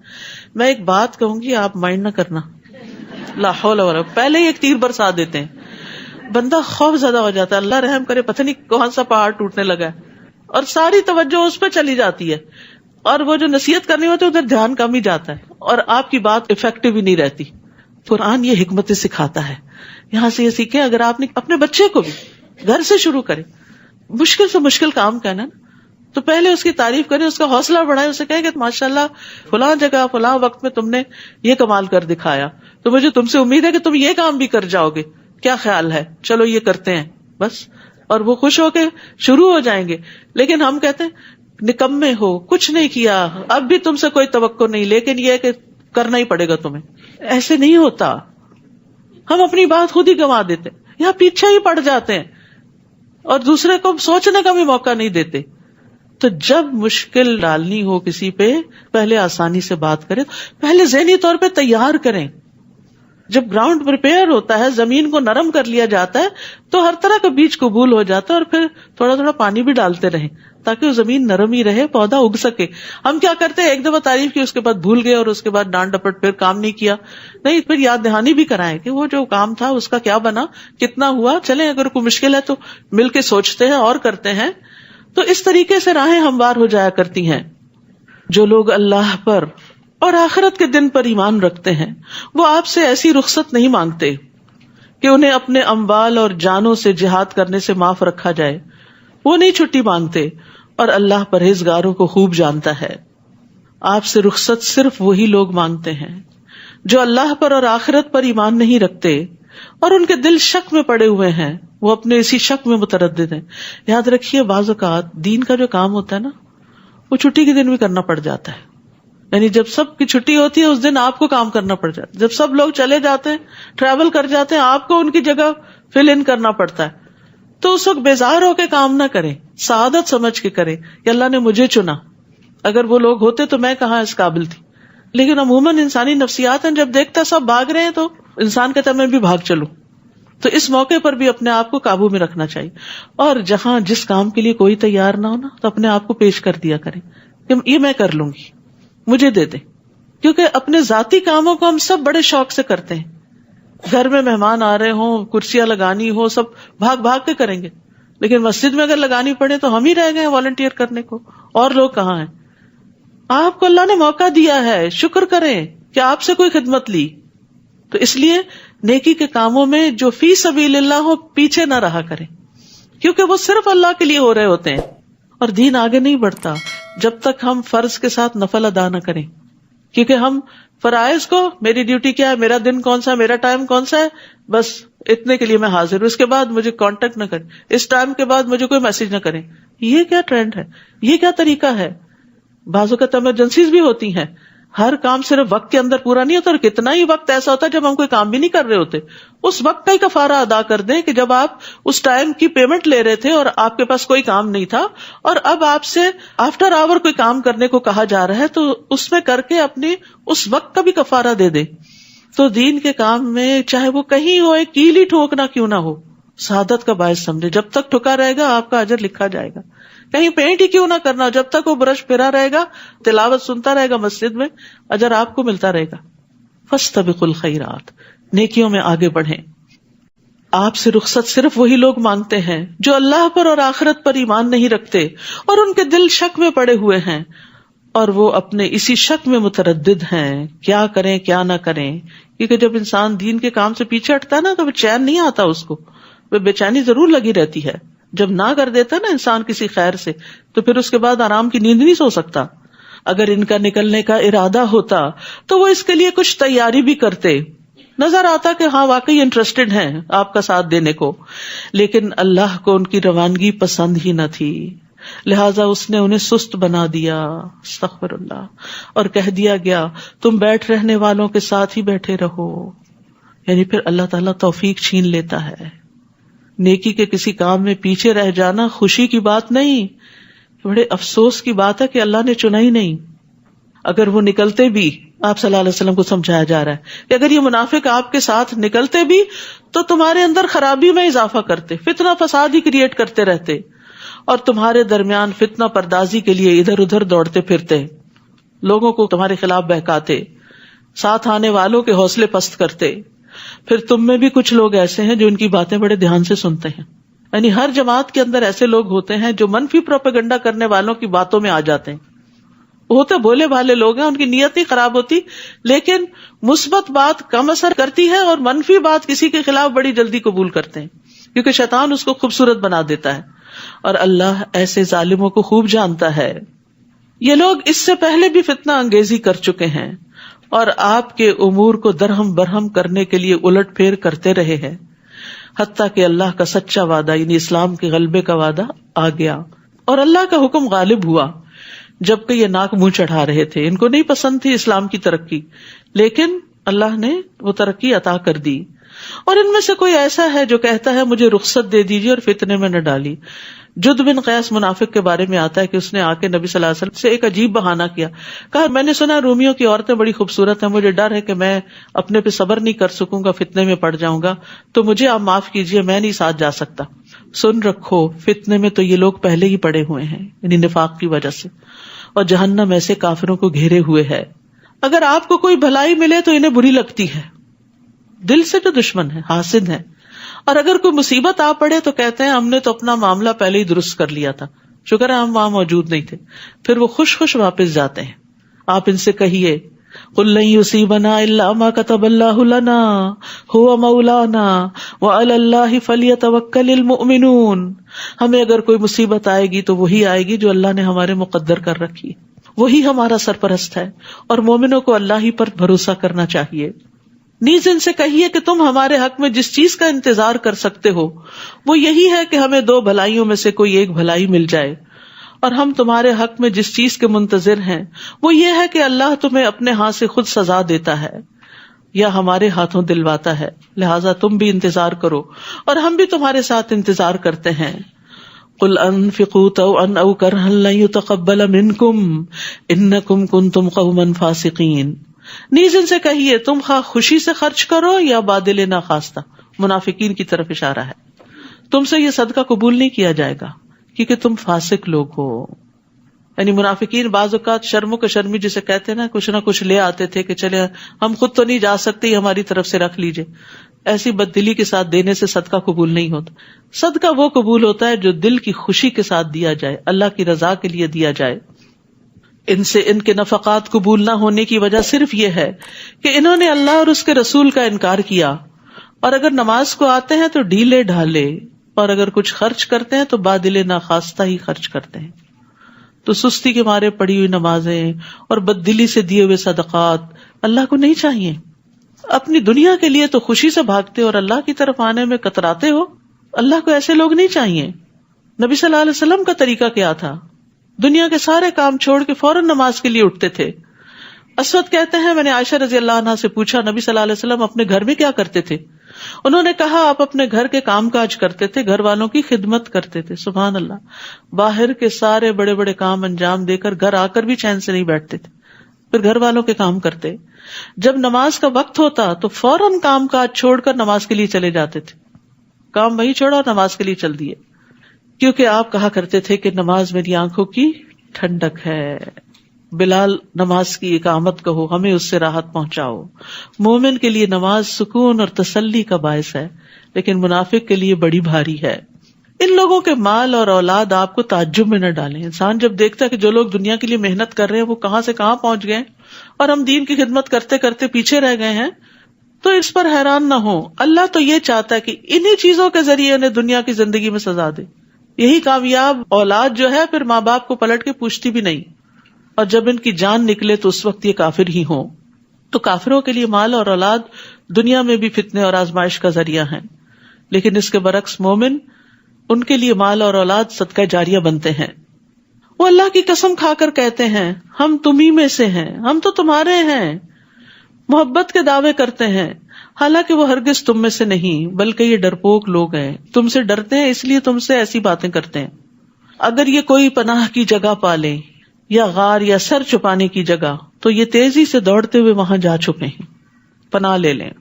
اور ان میں سے کوئی ایسا ہے جو صدقات کی تقسیم میں آپ پر الزام لگاتا ہے، اگر انہیں کچھ مل جائے تو خوش ہو جاتے ہیں اور اگر نہ ملے تو فوراً ناراض ہو جاتے ہیں. تو منافقین دراصل وہ لوگ ہیں جو دنیاوی اغراض کی وجہ سے خوش یا ناخوش ہوتے ہیں، ملے تو خوش، نہ ملے تو ناراض. نبی صلی اللہ علیہ وسلم نے فرمایا دینار اور درہم کا بندہ اور چادر کا بندہ ہلاک ہو جائے، اگر اسے دیا جائے تو راضی ہوتا ہے، نہ دیا جائے تو ناراض ہو جاتا ہے. ہلاک ہو جائے اور سرنگوں ہو جائے، جب اس کو کانٹا چبھے تو کوئی نہ نکالے. بد دعا دی آپ نے ایک طرح سے. ایسے لوگ جو صرف مفاد پرست ہیں، جو صرف مطلبی ہیں، تو ان کو ان کی کسی کوشش کا کوئی فائدہ نہیں ہوتا. پھر اللہ تعالیٰ ان کے نیتوں اور ارادوں کو خوب جانتا ہوتا ہے. کیا ہی اچھا ہوتا اگر وہ اس پر راضی ہو جاتے جو اللہ اور اس کے رسول نے انہیں دیا تھا، اور کہتے کہ اللہ ہمارے لیے کافی ہے، اللہ ہمیں اپنے فضل سے بہت کچھ دے گا اور اس کا رسول بھی، ہم اللہ کی طرف ہی رغبت رکھتے ہیں. انما الصدقات للفقراء والمساکین. صدقات، یہ صدقات واجبہ کی بات ہے. زکوٰۃ کی تقسیم کے مصارف بتائے جا رہے ہیں کہ زکوٰۃ کس کو دی جانی چاہیے. وہ تو دراصل فقیروں، جن کے پاس کچھ بھی نہیں، مسکینوں ہیں لیکن پورا نہیں پڑتا، اور ان کارندوں کے لیے، ورکرز کے لیے جو اس کی وصولی پر مقرر ہیں، زکوٰۃ کا حساب کتاب کرتے ہیں. نیز تالیف قلب یعنی وہ لوگ جو اسلام لے آئے ہیں، نیو مسلمز، ان کی مالی مدد کے لیے تاکہ وہ اسلام پر جم جائیں، ان کے مسائل حل ہو جائیں. پھر غلام آزاد کرنے، قرض داروں کے قرض اتارنے میں، اللہ کی راہ میں، فی سبیل اللہ یعنی دین کی ترقی خدمت میں، دین کی تعلیم میں، اور مسافروں پر خرچ کرنے کے لیے، وہ مسافر جو گھر بے گھر ہو جائیں اور ان کے پاس ضرورت کا سامان نہ ہو. یہ اللہ کی طرف سے ایک فریضہ ہے، یہ فرض صدقہ ہے، اور اللہ سب کچھ جاننے والا اور حکمت والا ہے. تو اس میں بس علماء کے درمیان یہ اختلاف ہوا ہے کہ کیا ہر مد میں تھوڑا تھوڑا دیا جائے یا جہاں زیادہ ضرورت ہو وہاں دیا جائے. ممکن ہو تو بانٹ کر دیں، اور اگر کسی ایک جگہ زیادہ ضرورت ہے تو سارا وہاں بھی دے سکتے ہیں، کوئی ہارڈ اینڈ فاسٹ رول نہیں ہے. اور ان منافقین میں سے کچھ وہ ہیں جو پیغمبر کو ایذا دیتے ہیں اور کہتے ہیں کہ وہ کانوں کا کچا ہے. نعوذ باللہ، آپ کو بھی نہیں چھوڑا لوگوں نے. آپ ان سے کہیے یہ کانوں کا کچا ہونا ہی تمہارے حق میں بہتر ہے. کیوں کہتے تھے؟ کیونکہ آپ ہر ایک کی بات سن لیتے تھے. وہ اللہ پر اور مومنوں کی بات پر یقین رکھتا ہے، اور جو لوگ تم میں ایمان لائے ہیں ان کے لیے رحمت ہے. رحمت للعالمین تھے نا آپ. اور جو لوگ اللہ کے رسول کو دکھ پہنچاتے ہیں ان کے لیے دردناک عذاب ہے. وہ منافق تمہارے سامنے قسمیں کھاتے ہیں تاکہ تمہیں خوش رکھیں، تمہارے سامنے تعریفیں تمہاری اور بڑی بڑی باتیں، حالانکہ اگر وہ ایماندار ہوتے تو اللہ اور اس کا رسول اس بات کے زیادہ مستحق ہیں کہ انہیں راضی رکھیں. یعنی ان کا تو حق ہے کہ انہیں راضی رکھا جائے، یہ تم پر احسان تو نہیں کرتے. کیا انہیں معلوم نہیں کہ جو شخص اللہ اور اس کے رسول کا مقابلہ کرے اس کے لیے جہنم یہ آگ ہے جس میں وہ ہمیشہ رہے گا. یہ بہت بڑی رسوائی ہے. منافق اس بات سے ڈرتے ہیں کہ مسلمانوں پر کوئی ایسی صورت نہ نازل ہو جائے جو انہیں منافقوں کے دلوں کا حال بتلا دے. اندر سے ڈرے ہوئے لوگ تھے. آپ ان سے کہیے اور مذاق کر لو، جس بات سے تم ڈرتے ہو اللہ اسے یقیناً ظاہر کر کے رہے گا. اس کو سورت فاتحہ بھی کہتے ہیں کہ اس سورت نے منافقوں کو رسوا کر دیا، ان کے اندر کی باتیں کھول کر بتا دی کہ وہ کیسے لوگ ہیں. اور اگر آپ ان سے پوچھیں کہ کیا باتیں کر رہے تھے تو کہہ دیں گے ہم تو صرف مذاق اور دل لگی کر رہے تھے. اور وہ مسلمانوں کا مذاق اڑاتے، تو مخلص لوگوں کا مذاق اڑاتے تھے اپنی مجلسوں میں. آپ ان سے کہیے کیا تمہاری ہنسی اور دل لگی اللہ، اس کی آیات اور اس کے رسول کے ساتھ ہی ہوتی ہے؟ افسوس یہ کہ آج بھی کئی لوگ مسلمان ہوتے ہوئے اپنے آپ کو مسلمان کہلاتے ہوئے دینی شاعر کا مذاق اڑاتے ہیں. دین مذاق اڑانے کی چیز نہیں، ہنسنے کی چیز نہیں، اور ایسے لطیفے سننے اور سنانے سے پرہیز کرنا چاہیے جس میں دین کی کسی بات، قرآن کی کسی آیت، کسی حکم کا مذاق اڑایا گیا ہو. تو اس آیت سے یہ دلیل ملتی ہے کہ سنجیدگی یا مذاق میں بھی رسول اللہ صلی اللہ علیہ وسلم کی شان کو گھٹانا کفر کا رویہ ہے. اور اگر کوئی مذاق اڑا رہا ہو تو وہاں سے اڑ جانا چاہیے. لا تعتذروا قد کفرتم بعد ایمانکم، بہانے نہ بناؤ، تم فی الواقع ایمان لانے کے بعد کافر ہو چکے ہو. ظاہر میں تو وہ قسمیں کھا کے کہتے تھے ہم گواہی دیتے ہیں آپ اللہ کے رسول ہیں، اللہ کو پتا ہے کہ آپ رسول ہیں اس کے، اور اللہ گواہی دیتا ہی منافق بالکل جھوٹے ہیں. اگر ہم تمہارے ایک گروہ کو معاف بھی کر دیں تو دوسرے کو ضرور سزا دیں گے کیونکہ وہ فی الواقع مجرم ہے. المنافقون والمنافقات، منافق مرد اور منافق عورتیں بھی، یعنی عورتوں میں بھی نفاق ہوتا ہے. بعضهم من بعض، ان میں سے بعض سے ہیں، ایک ہی تھیلی کے چٹے بٹے ہیں جو برے کام کا حکم دیتے ہیں. منافقت کی علامت برائی کا حکم دینا، اور بھلے کام سے روکتے ہیں، نیکیوں کے کام سے لوگوں کو ہٹاتے ہیں، اور اپنے ہاتھ بھلائی یعنی صدقے سے بھیج لیتے ہیں. وہ اللہ کو بھول گئے، اللہ نے انہیں بھلا دیا. یہ منافق دراصل ہیں ہی نافرمان، فاسق. منافق مردوں، منافق عورتوں اور کافروں سے اللہ نے دوزخ کی آگ کا وعدہ کر رکھا ہے جس میں وہ ہمیشہ رہیں گے. وہ انہیں کافی ہے، ان پر اللہ کی پھٹکار ہے اور ان کے لیے دائمی عذاب ہے. یہ انہی لوگوں کی طرح ہے جو ان سے پہلے تھے. وہ لوگ تم سے زیادہ طاقتور اور مال اور اولاد کے لحاظ سے تم سے بڑھ کر تھے. انہوں نے اپنے مقدر کے مزے لوٹے اور تم نے اپنے مقدر کے، جس طرح تم سے پہلے لوگوں نے اپنے مقدر کے مزے لوٹے تھے، یعنی دنیا کے فائدے اٹھائے تھے. اصل میں منافقت کی بنیادی وجہ ہی دنیا سے شدید محبت تھی جس کی وجہ سے وہ دین سے پیچھے رہ گئے. اور تم بھی انہی باتوں میں پڑ گئے جن میں وہ پڑے ہوئے تھے. ایسے لوگ ہیں جن کے اعمال دنیا اور آخرت میں برباد ہو جائیں گے، اور یہی لوگ خسارہ پانے والے ہیں. الم یأتہم نبأ الذین من قبلہم، انہیں ان لوگوں کے حالات نہیں پہنچے جو ان سے پہلے گزر چکے ہیں. مثلا نوح کی قوم، عاد، سمود، ابراہیم کی قوم، مدین کے باشندے، اور وہ بستیاں جنہیں الٹ دیا گیا تھا. ان کے پاس ان کے رسول واضح دلائل لے کر آئے تھے. اللہ کے شایع نہ تھا کہ وہ ان پر ظلم کرتا، بلکہ وہ خود ہی اپنے آپ پر ظلم کر رہے تھے. یعنی پچھلی قوموں پر بھی جو عذاب آیا اس کی وجہ کیا تھی کہ انہوں نے اللہ کی نعمتوں کی ناشکری کی تھی اور اللہ کا حق نہیں دیا تھا، نعمتوں کے اوپر شکر نہیں کیا تھا. پھر فرمایا والمؤمنون والمؤمنات بعضهم اولیاء بعض یأمرون بالمعروف وینہون عن المنکر ویقیمون الصلاة ویؤتون الزکاة ویطیعون اللہ ورسولہ اولئک سیرحمہم اللہ ان اللہ عزیز حکیم. مسلمان مرد اور مسلمان عورتیں ایک دوسرے کے مددگار ہیں. وہ جو پیچھے پڑا تھا نا تعاونوا علی البر والتقوی، یعنی نیکی کے کاموں میں ایک دوسرے کو سپورٹ کرتے ہیں، مال سے، جان سے، وقت سے، مشوروں سے، جو بھلے کام کا حکم دیتے ہیں. یعنی یہ تعاون کس لیے ہوتا ہے؟ نیکیاں پھیلانے کے لیے، اور برے کام سے روکتے ہیں. وہ نماز قائم کرتے ہیں، یہ نہیں کہ صرف امر بالمعروف دوسروں کو ہی حکم دیتے رہتے ہیں اور خود کو بھول جاتے ہیں. خود بھی نمازوں کی پابندی کرتے ہیں اور زکوٰۃ ادا کرتے ہیں اور اللہ اور اس کے رسول کا حکم مانتے ہیں. یہ ہوتے ہیں مومن. یہی لوگ ہیں جن پر اللہ رحم فرمائے گا. بلا شبہ اللہ سب پر غالب اور حکمت والا ہے. تو اللہ کی رحمت پانے کے لیے یہاں اول درجے کی جو نیکی بتائی گئی، جس کا ذکر نماز سے بھی پہلے کیا گیا، وہ کیا ہے؟ امر بالمعروف، نیک باتوں کا حکم دینا، نیکیوں کو عام کرنا، نیکیوں کو پھیلانا. وعد اللہ المؤمنین والمؤمنات جنات تجری من تحتها الانہار خالدین فیہا ومساکن طیبۃ فی جنات عدن ورضوان من اللہ اکبر ذالک هو الفوز العظیم. اللہ نے مومن مردوں اور مومن عورتوں سے ایسے باغوں کا وعدہ کر رکھا ہے جن میں نہریں جاری ہیں. کیا خوبصورت سین ہوگا. ان میں وہ ہمیشہ رہیں گے, سدا بہار باغات, ایور گرین باغات, کوئی خزاں نہیں آئے گی ان پہ. سدا بہار باغات میں پاکیزہ قیام گاہوں کا بھی وعدہ کر رکھا ہے, ان کے گھر باغوں میں ہوں گے.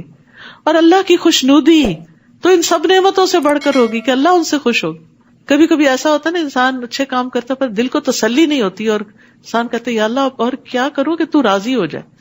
تو انسان کے اندر سے ایک تڑپ اٹھتی ہے کہ کوئی کام ہو جس سے رب راضی ہو جائے, تو اللہ تعالیٰ ان کو اپنی رضا سے نواز دے گا. یہی بہت بڑی کامیابی ہے. اصل کامیاب یہ لوگ ہیں, حقیقت میں سکسیسفل پیپل یہ ہیں. اے نبی, کافروں اور منافقوں کا پوری قوت سے مقابلہ کیجیے اور ان کے ساتھ سختی سے پیش آئیے. ان کا ٹھکانہ دوزخ ہے جو بہت بری بازگشت ہے. سال ہا سال کی تعلیم کے بعد اب آخر میں سختی کا حکم, یہ کسی طرح ٹھیک ہو جائیں. اب تک ان کے ساتھ درگزر کا معاملہ کیا جا رہا تھا. آپ کو معلوم ہے کہ عبداللہ بن ابی نے آپ سے ساری زندگی دشمنی کی, لیکن جب وہ فوت ہو گیا تو اس کو قبر میں لٹا دیا گیا تھا. آپ پہنچے, آپ نے اس کو نکالا, اپنے گود میں اس کا سر رکھا, اپنا لعاب دہن اس پہ ڈالا اور اس کے لیے استغفار کی دعا کی. کون ہوگا جو ایسے دشمن کے لیے اتنی شفقت کا معاملہ کرے کہ اللہ اس کو بھی بخش دے. یہ ہے نبی صلی اللہ علیہ وسلم کی محبت انسانوں کے لیے. لیکن آج تو ہم اپنے پیاروں کو بھی معاف کرنے کو تیار نہیں ہوتے. بہت دفعہ لوگوں سے میں نے یہ بات سنی ہے, کیا کرے معاف نہیں کیا جاتا. ٹھیک ہے, نہ کرے, اپنے دل پہ بوجھ اٹھائے رکھے, پہاڑ اٹھائے رکھے, پھر گندگی کا ٹوکرا اٹھائے رکھے, نہ کرے معاف. ہم کہتے ہیں ہم رسول اللہ صلی اللہ علیہ وسلم کی پیروی کرتے ہیں, لیکن کوئی چھوٹی موٹی ہمارے ساتھ زیادتی کر جائے تو ہم دل میں پالے رکھتے. ٹھیک ہے, تکلیف تو ہوگی, لیکن معاف کرنا الگ چیز ہے. میں اپنا حق معاف کرتی ہوں, اللہ مجھے معاف کر دے. تو یہاں سختی کا حکم دیا گیا. ان کا ٹھکانہ دوزخ ہے جو بہت بری بازگشت ہے. وہ اللہ کی قسم کھا کر کہتے ہیں کہ انہوں نے یہ بات نہیں کہی, حالانکہ انہوں نے کفر کا کلمہ بکا تھا اور اسلام لانے کے بعد کافر ہوئے ہیں. نیز انہوں نے ایسی بات کا ارادہ کر رکھا تھا جسے وہ نہ کر سکے. تبوک سے واپسی پر نبی صلی اللہ علیہ وسلم ایک گھاٹی سے اکیلے گزر رہے تھے تو 8-9 منافقین ڈھاٹے باندھے ہوئے آپ پر حملہ آور ہونے کے لیے تیار ہو گئے کہ آپ کو یہیں ختم کر دیں. تو اللہ تعالیٰ نے ان کے ارادے کو ناکام کیا. اور انہیں کیا چیز بری لگی تھی الا یہ کہ اللہ اور اس کے رسول نے اپنی مہربانی سے انہیں غنی کر دیا ہے. اگر یہ توبہ کر لیں تو ان کے حق میں بہتر ہے. اب بھی توبہ کر لیں. منافقوں کو بھی کہا جا رہا ہے توبہ کر لیں, منافقت سے باز آ جائیں. اور اگر یہ اعراض کریں تو اللہ انہیں دنیا میں بھی دردناک عذاب دے گا اور آخرت میں بھی, اور ان کے لیے روئے زمین پر کوئی حامی و مددگار نہ ہوگا. اور ان میں سے کچھ ایسے ہیں جنہوں نے اللہ سے عہد کیا تھا کہ اگر اللہ ہمیں اپنی مہربانی سے مال و دولت عطا کرے گا تو ہم ضرور صدقہ کریں گے اور نیک بندے بن جائیں گے. پھر جب اللہ نے اپنی مہربانی سے مال عطا کر دیا تو بخل کرنے لگے اور کمال بے اعتنائی سے اپنے عہد سے پھر گئے. استغفر اللہ. یہ آج بھی کئی لوگوں کا شعار ہوتا ہے, منتیں مانتے ہیں, دعائیں کرتے ہیں, یہ کام ہو جائے تو ہم اتنا صدقہ کریں گے, اتنا نیکی کا کام کریں گے. جب ہو جاتا ہے تو سب کچھ بھول جاتے ہیں. یاد رکھیے, اللہ سے کیے ہوئے وعدے اور کمٹمنٹس بھلانی نہیں چاہیے. یہ منافقوں کی صفت ہوتی ہے. جب انہوں نے وعدوں کی خلاف ورزی کی جس کے نتیجے میں اللہ نے ان کے دلوں میں اس دن تک کے لیے نفاق ڈال دیا جس دن وہ اس سے ملیں گے, جس کی وجہ یہ ہے کہ انہوں نے اللہ سے جو وعدہ کیا تھا اس کی خلاف ورزی کی, اور اس لیے بھی کہ وہ جھوٹ بولا کرتے تھے. کیا انہیں معلوم نہیں کہ اللہ ان کے مخفی راز اور سرگوشیوں تک کو جانتا ہے, اور یہ بھی کہ اللہ غیب کی سب باتوں کو خوب جانتا ہے. ان منافقوں میں کچھ ایسے ہیں جو خوشی سے صدقہ کرنے والے مومنوں پہ تانا زنی کرتے ہیں, یعنی جو نیکی سے والنٹیئر کرتے ہیں, مال یا وقت ان کے اوپر باتیں بناتے ہیں. اور ایسے تنگ دست مسلمانوں پر بھی جو اپنی مشقت کی کمائی کے سوا کچھ نہیں رکھتے. یہ منافق ان کا مذاق اڑاتے ہیں. اللہ ان کا مذاق انہی پر ڈال دے گا اور ان کے لیے دردناک عذاب ہوگا. تو یاد رکھیے, اللہ کے نزدیک کوانٹٹی سے زیادہ کوالٹی کی اہمیت ہے. رسول اللہ صلی اللہ علیہ وسلم نے فرمایا, 1 درہم 1,00,000 درہم سے بڑھ گیا. لوگوں نے عرض کیا کس طرح؟ آپ نے فرمایا کسی آدمی کے 2 درہم ہو, وہ شخص 1 درہم صدقہ دے, اور ایک آدمی اپنے مال کی طرف جائے اور 1,00,000 درہم صدقہ کرے. یعنی ایک کے پاس ڈھیروں مال ہے اور ایک کے پاس ہے ہی 2 کہ جس میں سے وہ ایک اللہ کے راستے میں دے رہا ہے. تو جتنے اخلاص کے ساتھ جو خرچ کرتا ہے اس کا اجر اتنا ہی لکھا جاتا ہے. یعنی صرف یہ نہیں دیکھا جائے گا کہ کس نے کتنا کیا, یہ بھی دیکھا جائے گا کہ کتنے میں سے کیا. کیونکہ بعض اوقات ہم اسی چیز کو عذر بنائے رکھتے ہیں کہ ہمارے پاس تھوڑا ہے، ہم کیا کریں، تھوڑے میں سے ہی دے دیں. اس خاتون کی مثال شاید پہلے ہی میں نے دی ہو آپ کو کہ جس کے 6-7 بچے تھے اور اس کے پاس ایک وقت میں بس اتنا ہی آٹا ہوتا تھا کہ جس سے وہ 6-7 روٹیاں بنا سکے. تو وہ کیا کرتی تھی کہ ہر بچے کے پیڑے سے تھوڑا سا آٹا نکال کے ایک طرف رکھتی جاتی اور وہ ساروں میں سے تھوڑا تھوڑا نکال کے ایک روٹی اور بنا کے فقیر کو دے دیتی. تو جس نے دینا ہوتا ہے وہ تھوڑے میں سے بھی نکال لیتا ہے، اسے اس میں سے بھی نکالنے کا طریقہ آتا ہے، کیونکہ اس کو پتا ہے کہ جو تھوڑے میں سے دیتا ہے اللہ اس کو زیادہ دیتا ہے. آپ ان کے لیے بخشش کی دعا کریں یا نہ کریں، کیونکہ آپ نے عبداللہ بن ابی کے لیے دعا کی تھی تو فرمایا اس سے کوئی فرق نہیں پڑے گا. اگر آپ ان کے لیے 70 مرتبہ بھی دعائیں مغفرت کریں تو اللہ انہیں معاف نہیں کرے گا. تو آپ نے فرمایا تھا میں 70 سے زیادہ دفعہ کر دوں گا. یہ تھی آپ کی مہربانی. کیوں نہیں معاف کرے گا اللہ ان کو؟ یہ بظاہر مسلمان تھے. وجہ یہ ہے کہ ان لوگوں نے اللہ اور اس کے رسول کا انکار کیا، اور ایسے فاسق لوگوں کو اللہ سیدھی راہ نہیں دکھاتا. پیچھے رہ جانے والے منافق اللہ کے رسول کا ساتھ نہ دینے اور پیچھے گھر بیٹھ رہنے پر خوش ہیں. انہوں نے یہ پسند نہ کیا کہ اپنے اموال اور جانوں سے اللہ کی راہ میں جہاد کریں، اور دوسروں سے کہنے لگے کہ ایسی گرمی میں مت نکلو. یعنی جو لوگ جنگ تبوک کے لیے جا رہے تھے ان کو بھی روک رہے تھے. آپ ان سے کہیے دوزخ کی آگ اس سے بہت زیادہ گرم ہے. کاش یہ لوگ کچھ سمجھتے ہوتے کہ آج کی مشقت کل کی گرمی کو ٹھنڈا کرنے والی، لیکن آج اگر اللہ کے راستے میں رکاوٹیں ڈالیں گے تو کل کی پکڑ بڑی سخت ہے. اور جہنم کی گرمی دنیا کی گرمی سے کس طرح زیادہ ہے؟ نبی صلی اللہ علیہ وسلم نے فرمایا تمہاری دنیا کی آگ جہنم کی آگ کے مقابلے میں 70واں حصہ ہے. یعنی تمام 69 اجزاء کی گرمی اس دنیا والی آگ کی گرمی سے 69 ٹائم زیادہ ہے. یعنی 1 out of 70. یعنی دنیا کی آگ جہنم کی آگ کا 70واں حصہ ہے، اور اس کو سمندر کے پانی سے 2 مرتبہ ٹھنڈا کیا گیا. اگر ایسا نہ ہوتا تو اللہ اس میں کسی کا کوئی فائدہ نہ رکھتا. یعنی پھر دنیا کی آگ ہم استعمال نہیں کر سکتے تھے، وہ اتنی شدید ہوتی کہ اس پہ کچھ نہ پک سکتا. تو ٹھنڈی کر کے دی گئی ہمیں اس مناسب انداز کی کہ جس سے ہم اپنے کام کاج کر سکیں. یہ بھی ایک نعمت ہے. انہیں چاہیے کہ ہنسیں کم اور روئیں زیادہ، یعنی اپنی منافقت اور اپنے گناہوں پر. یہ جو کچھ کر رہے ہیں اس کا بدلہ یہی ہے. ویسے بھی انسان کو بہت زیادہ ہنسنا اور کہہ کے لگانا وہ اس کے ایمان کو کمزور کر دیتا ہے، کیونکہ غفلت میں لے جاتا ہے. آپ نے فرمایا زیادہ مت ہنسو، کیونکہ زیادہ ہنسنے سے دل مردہ ہو جاتا ہے. اس کا مطلب نہیں منہ بسور کے رکھو.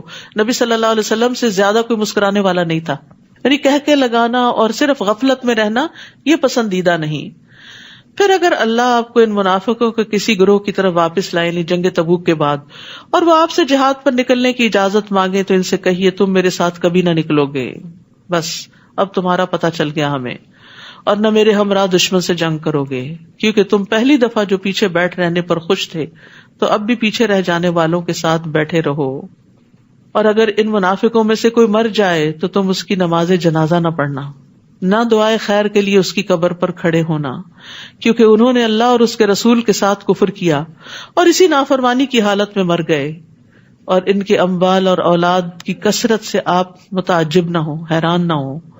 اللہ تو یہ چاہتا ہے کہ انہی چیزوں سے انہیں دنیا میں ہی سزا دے دے، اولاد ہی وبال جان بن جائے اور مال بھی، اور اسی کفر کی حالت میں ان کی جانیں نکل جائیں.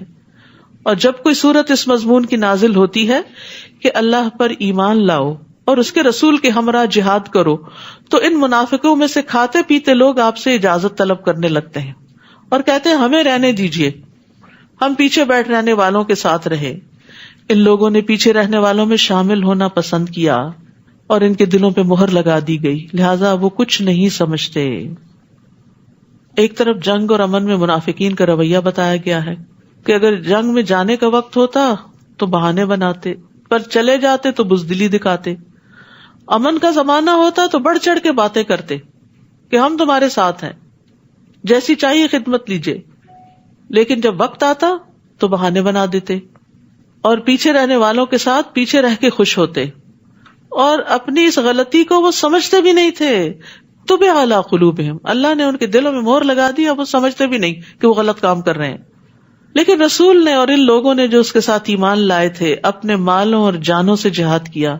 ساری بھلائیاں انہی لوگوں کے لیے ہیں اور یہی فلاح پانے والے ہیں. ایک طرف منافقین کا رویہ بتایا گیا اور ایک طرف رسول اللہ صلی اللہ علیہ وسلم اور آپ کے ساتھیوں کا. اللہ نے ان کے لیے ایسے باغ تیار کر رکھے ہیں جن میں نہریں بہ رہی ہیں، وہ ان میں ہمیشہ رہیں گے، یہی بہت بڑی کامیابی ہے۔ اور دیہاتیوں میں سے کچھ بہانہ ساز آ گئے کہ انہیں بھی جہاد سے رخصت دی جائے، یعنی بظاہر مسلمان ہو چکے تھے لیکن کام کے لیے نہیں آنا چاہتے تھے، اللہ کے راستے میں نہیں نکلنا چاہتے تھے۔ اور وہ لوگ بھی بیٹھ رہے جنہوں نے اللہ اور اس کے رسول سے جھوٹا وعدہ کیا تھا کہ ہم آئندہ نکلیں گے۔ ان دیہاتیوں میں سے جنہوں نے کفر کا طریقہ اختیار کیا، ان قریب انہیں دردناک سزا ملے گی۔ تو عبادت کے کام، نیکی کے کام سے بلا عذر کثرت سے اجازت مانگنا اور بہانے بنانا اور کام پہ حاضر نہ ہونا، یہ نفاق کی علامت ہوتی ہے۔ یعنی خیر سے پیچھے نہیں رہنا چاہیے۔ ٹھیک ہے، اگر انسان بہت سابقون الاولون میں نہیں تو کچھ نہ کچھ اپنا حصہ اس میں ضرور ڈالے، اور جب زیادہ مشکل حالات ہوں تو زیادہ حصہ ڈالے۔ عام حالات میں چلے کم صحیح، لیکن یہ مشکل وقت تھا جنگ تبوک کا، تو اس میں انہیں پیچھے نہیں رہنا چاہیے تھا۔ کمزور اور مریض اور وہ لوگ جن کے پاس شرکت جہاد کے لیے خرچ کرنے کو کچھ نہیں، اگر پیچھے رہ جائیں تو کوئی حرج نہیں، ان کو معذور قرار دیا گیا۔ یہ ہمارے دین کی خوبی ہے۔ نماز میں بھی رخصت رکھی گئی سفر میں آدھی یا جمع کرنے کی، روزے بھی سفر میں چھوڑنے کی اجازت دی گئی، زکوٰۃ بھی اگر ایک سرٹن اماؤنٹ تک نہیں پہنچتے نصاب تک تو رخصت ہے، حتیٰ کہ حج بھی سب پر فرض نہیں ہے۔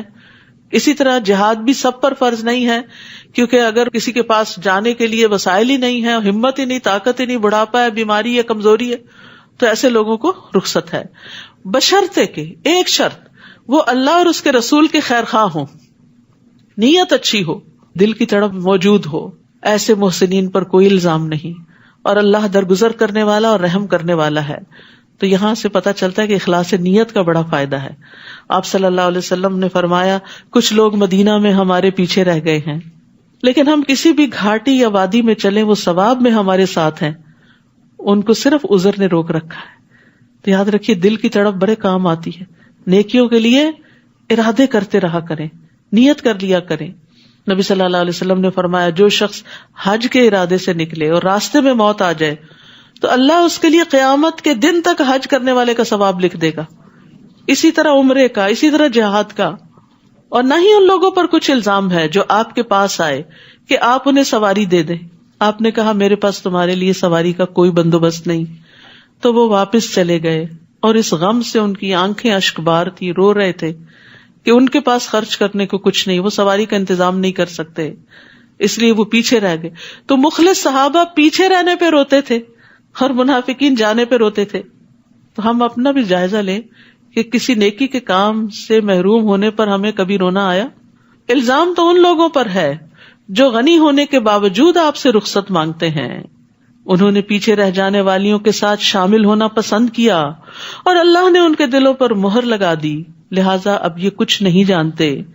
انما السبیل علی الذین یستأذنونک وہم اغنیاء رضوا بان یکونوا مع الخوالف وطبع اللہ علی قلوبہم فہم لا یعلمون۔ وآخر دعوانا ان الحمد للہ رب العالمین۔ سبحانک اللہم وبحمدک، اشہد ان لا الہ الا انت، استغفرک واتوب الیک۔ السلام علیکم ورحمۃ اللہ وبرکاتہ۔ لا إله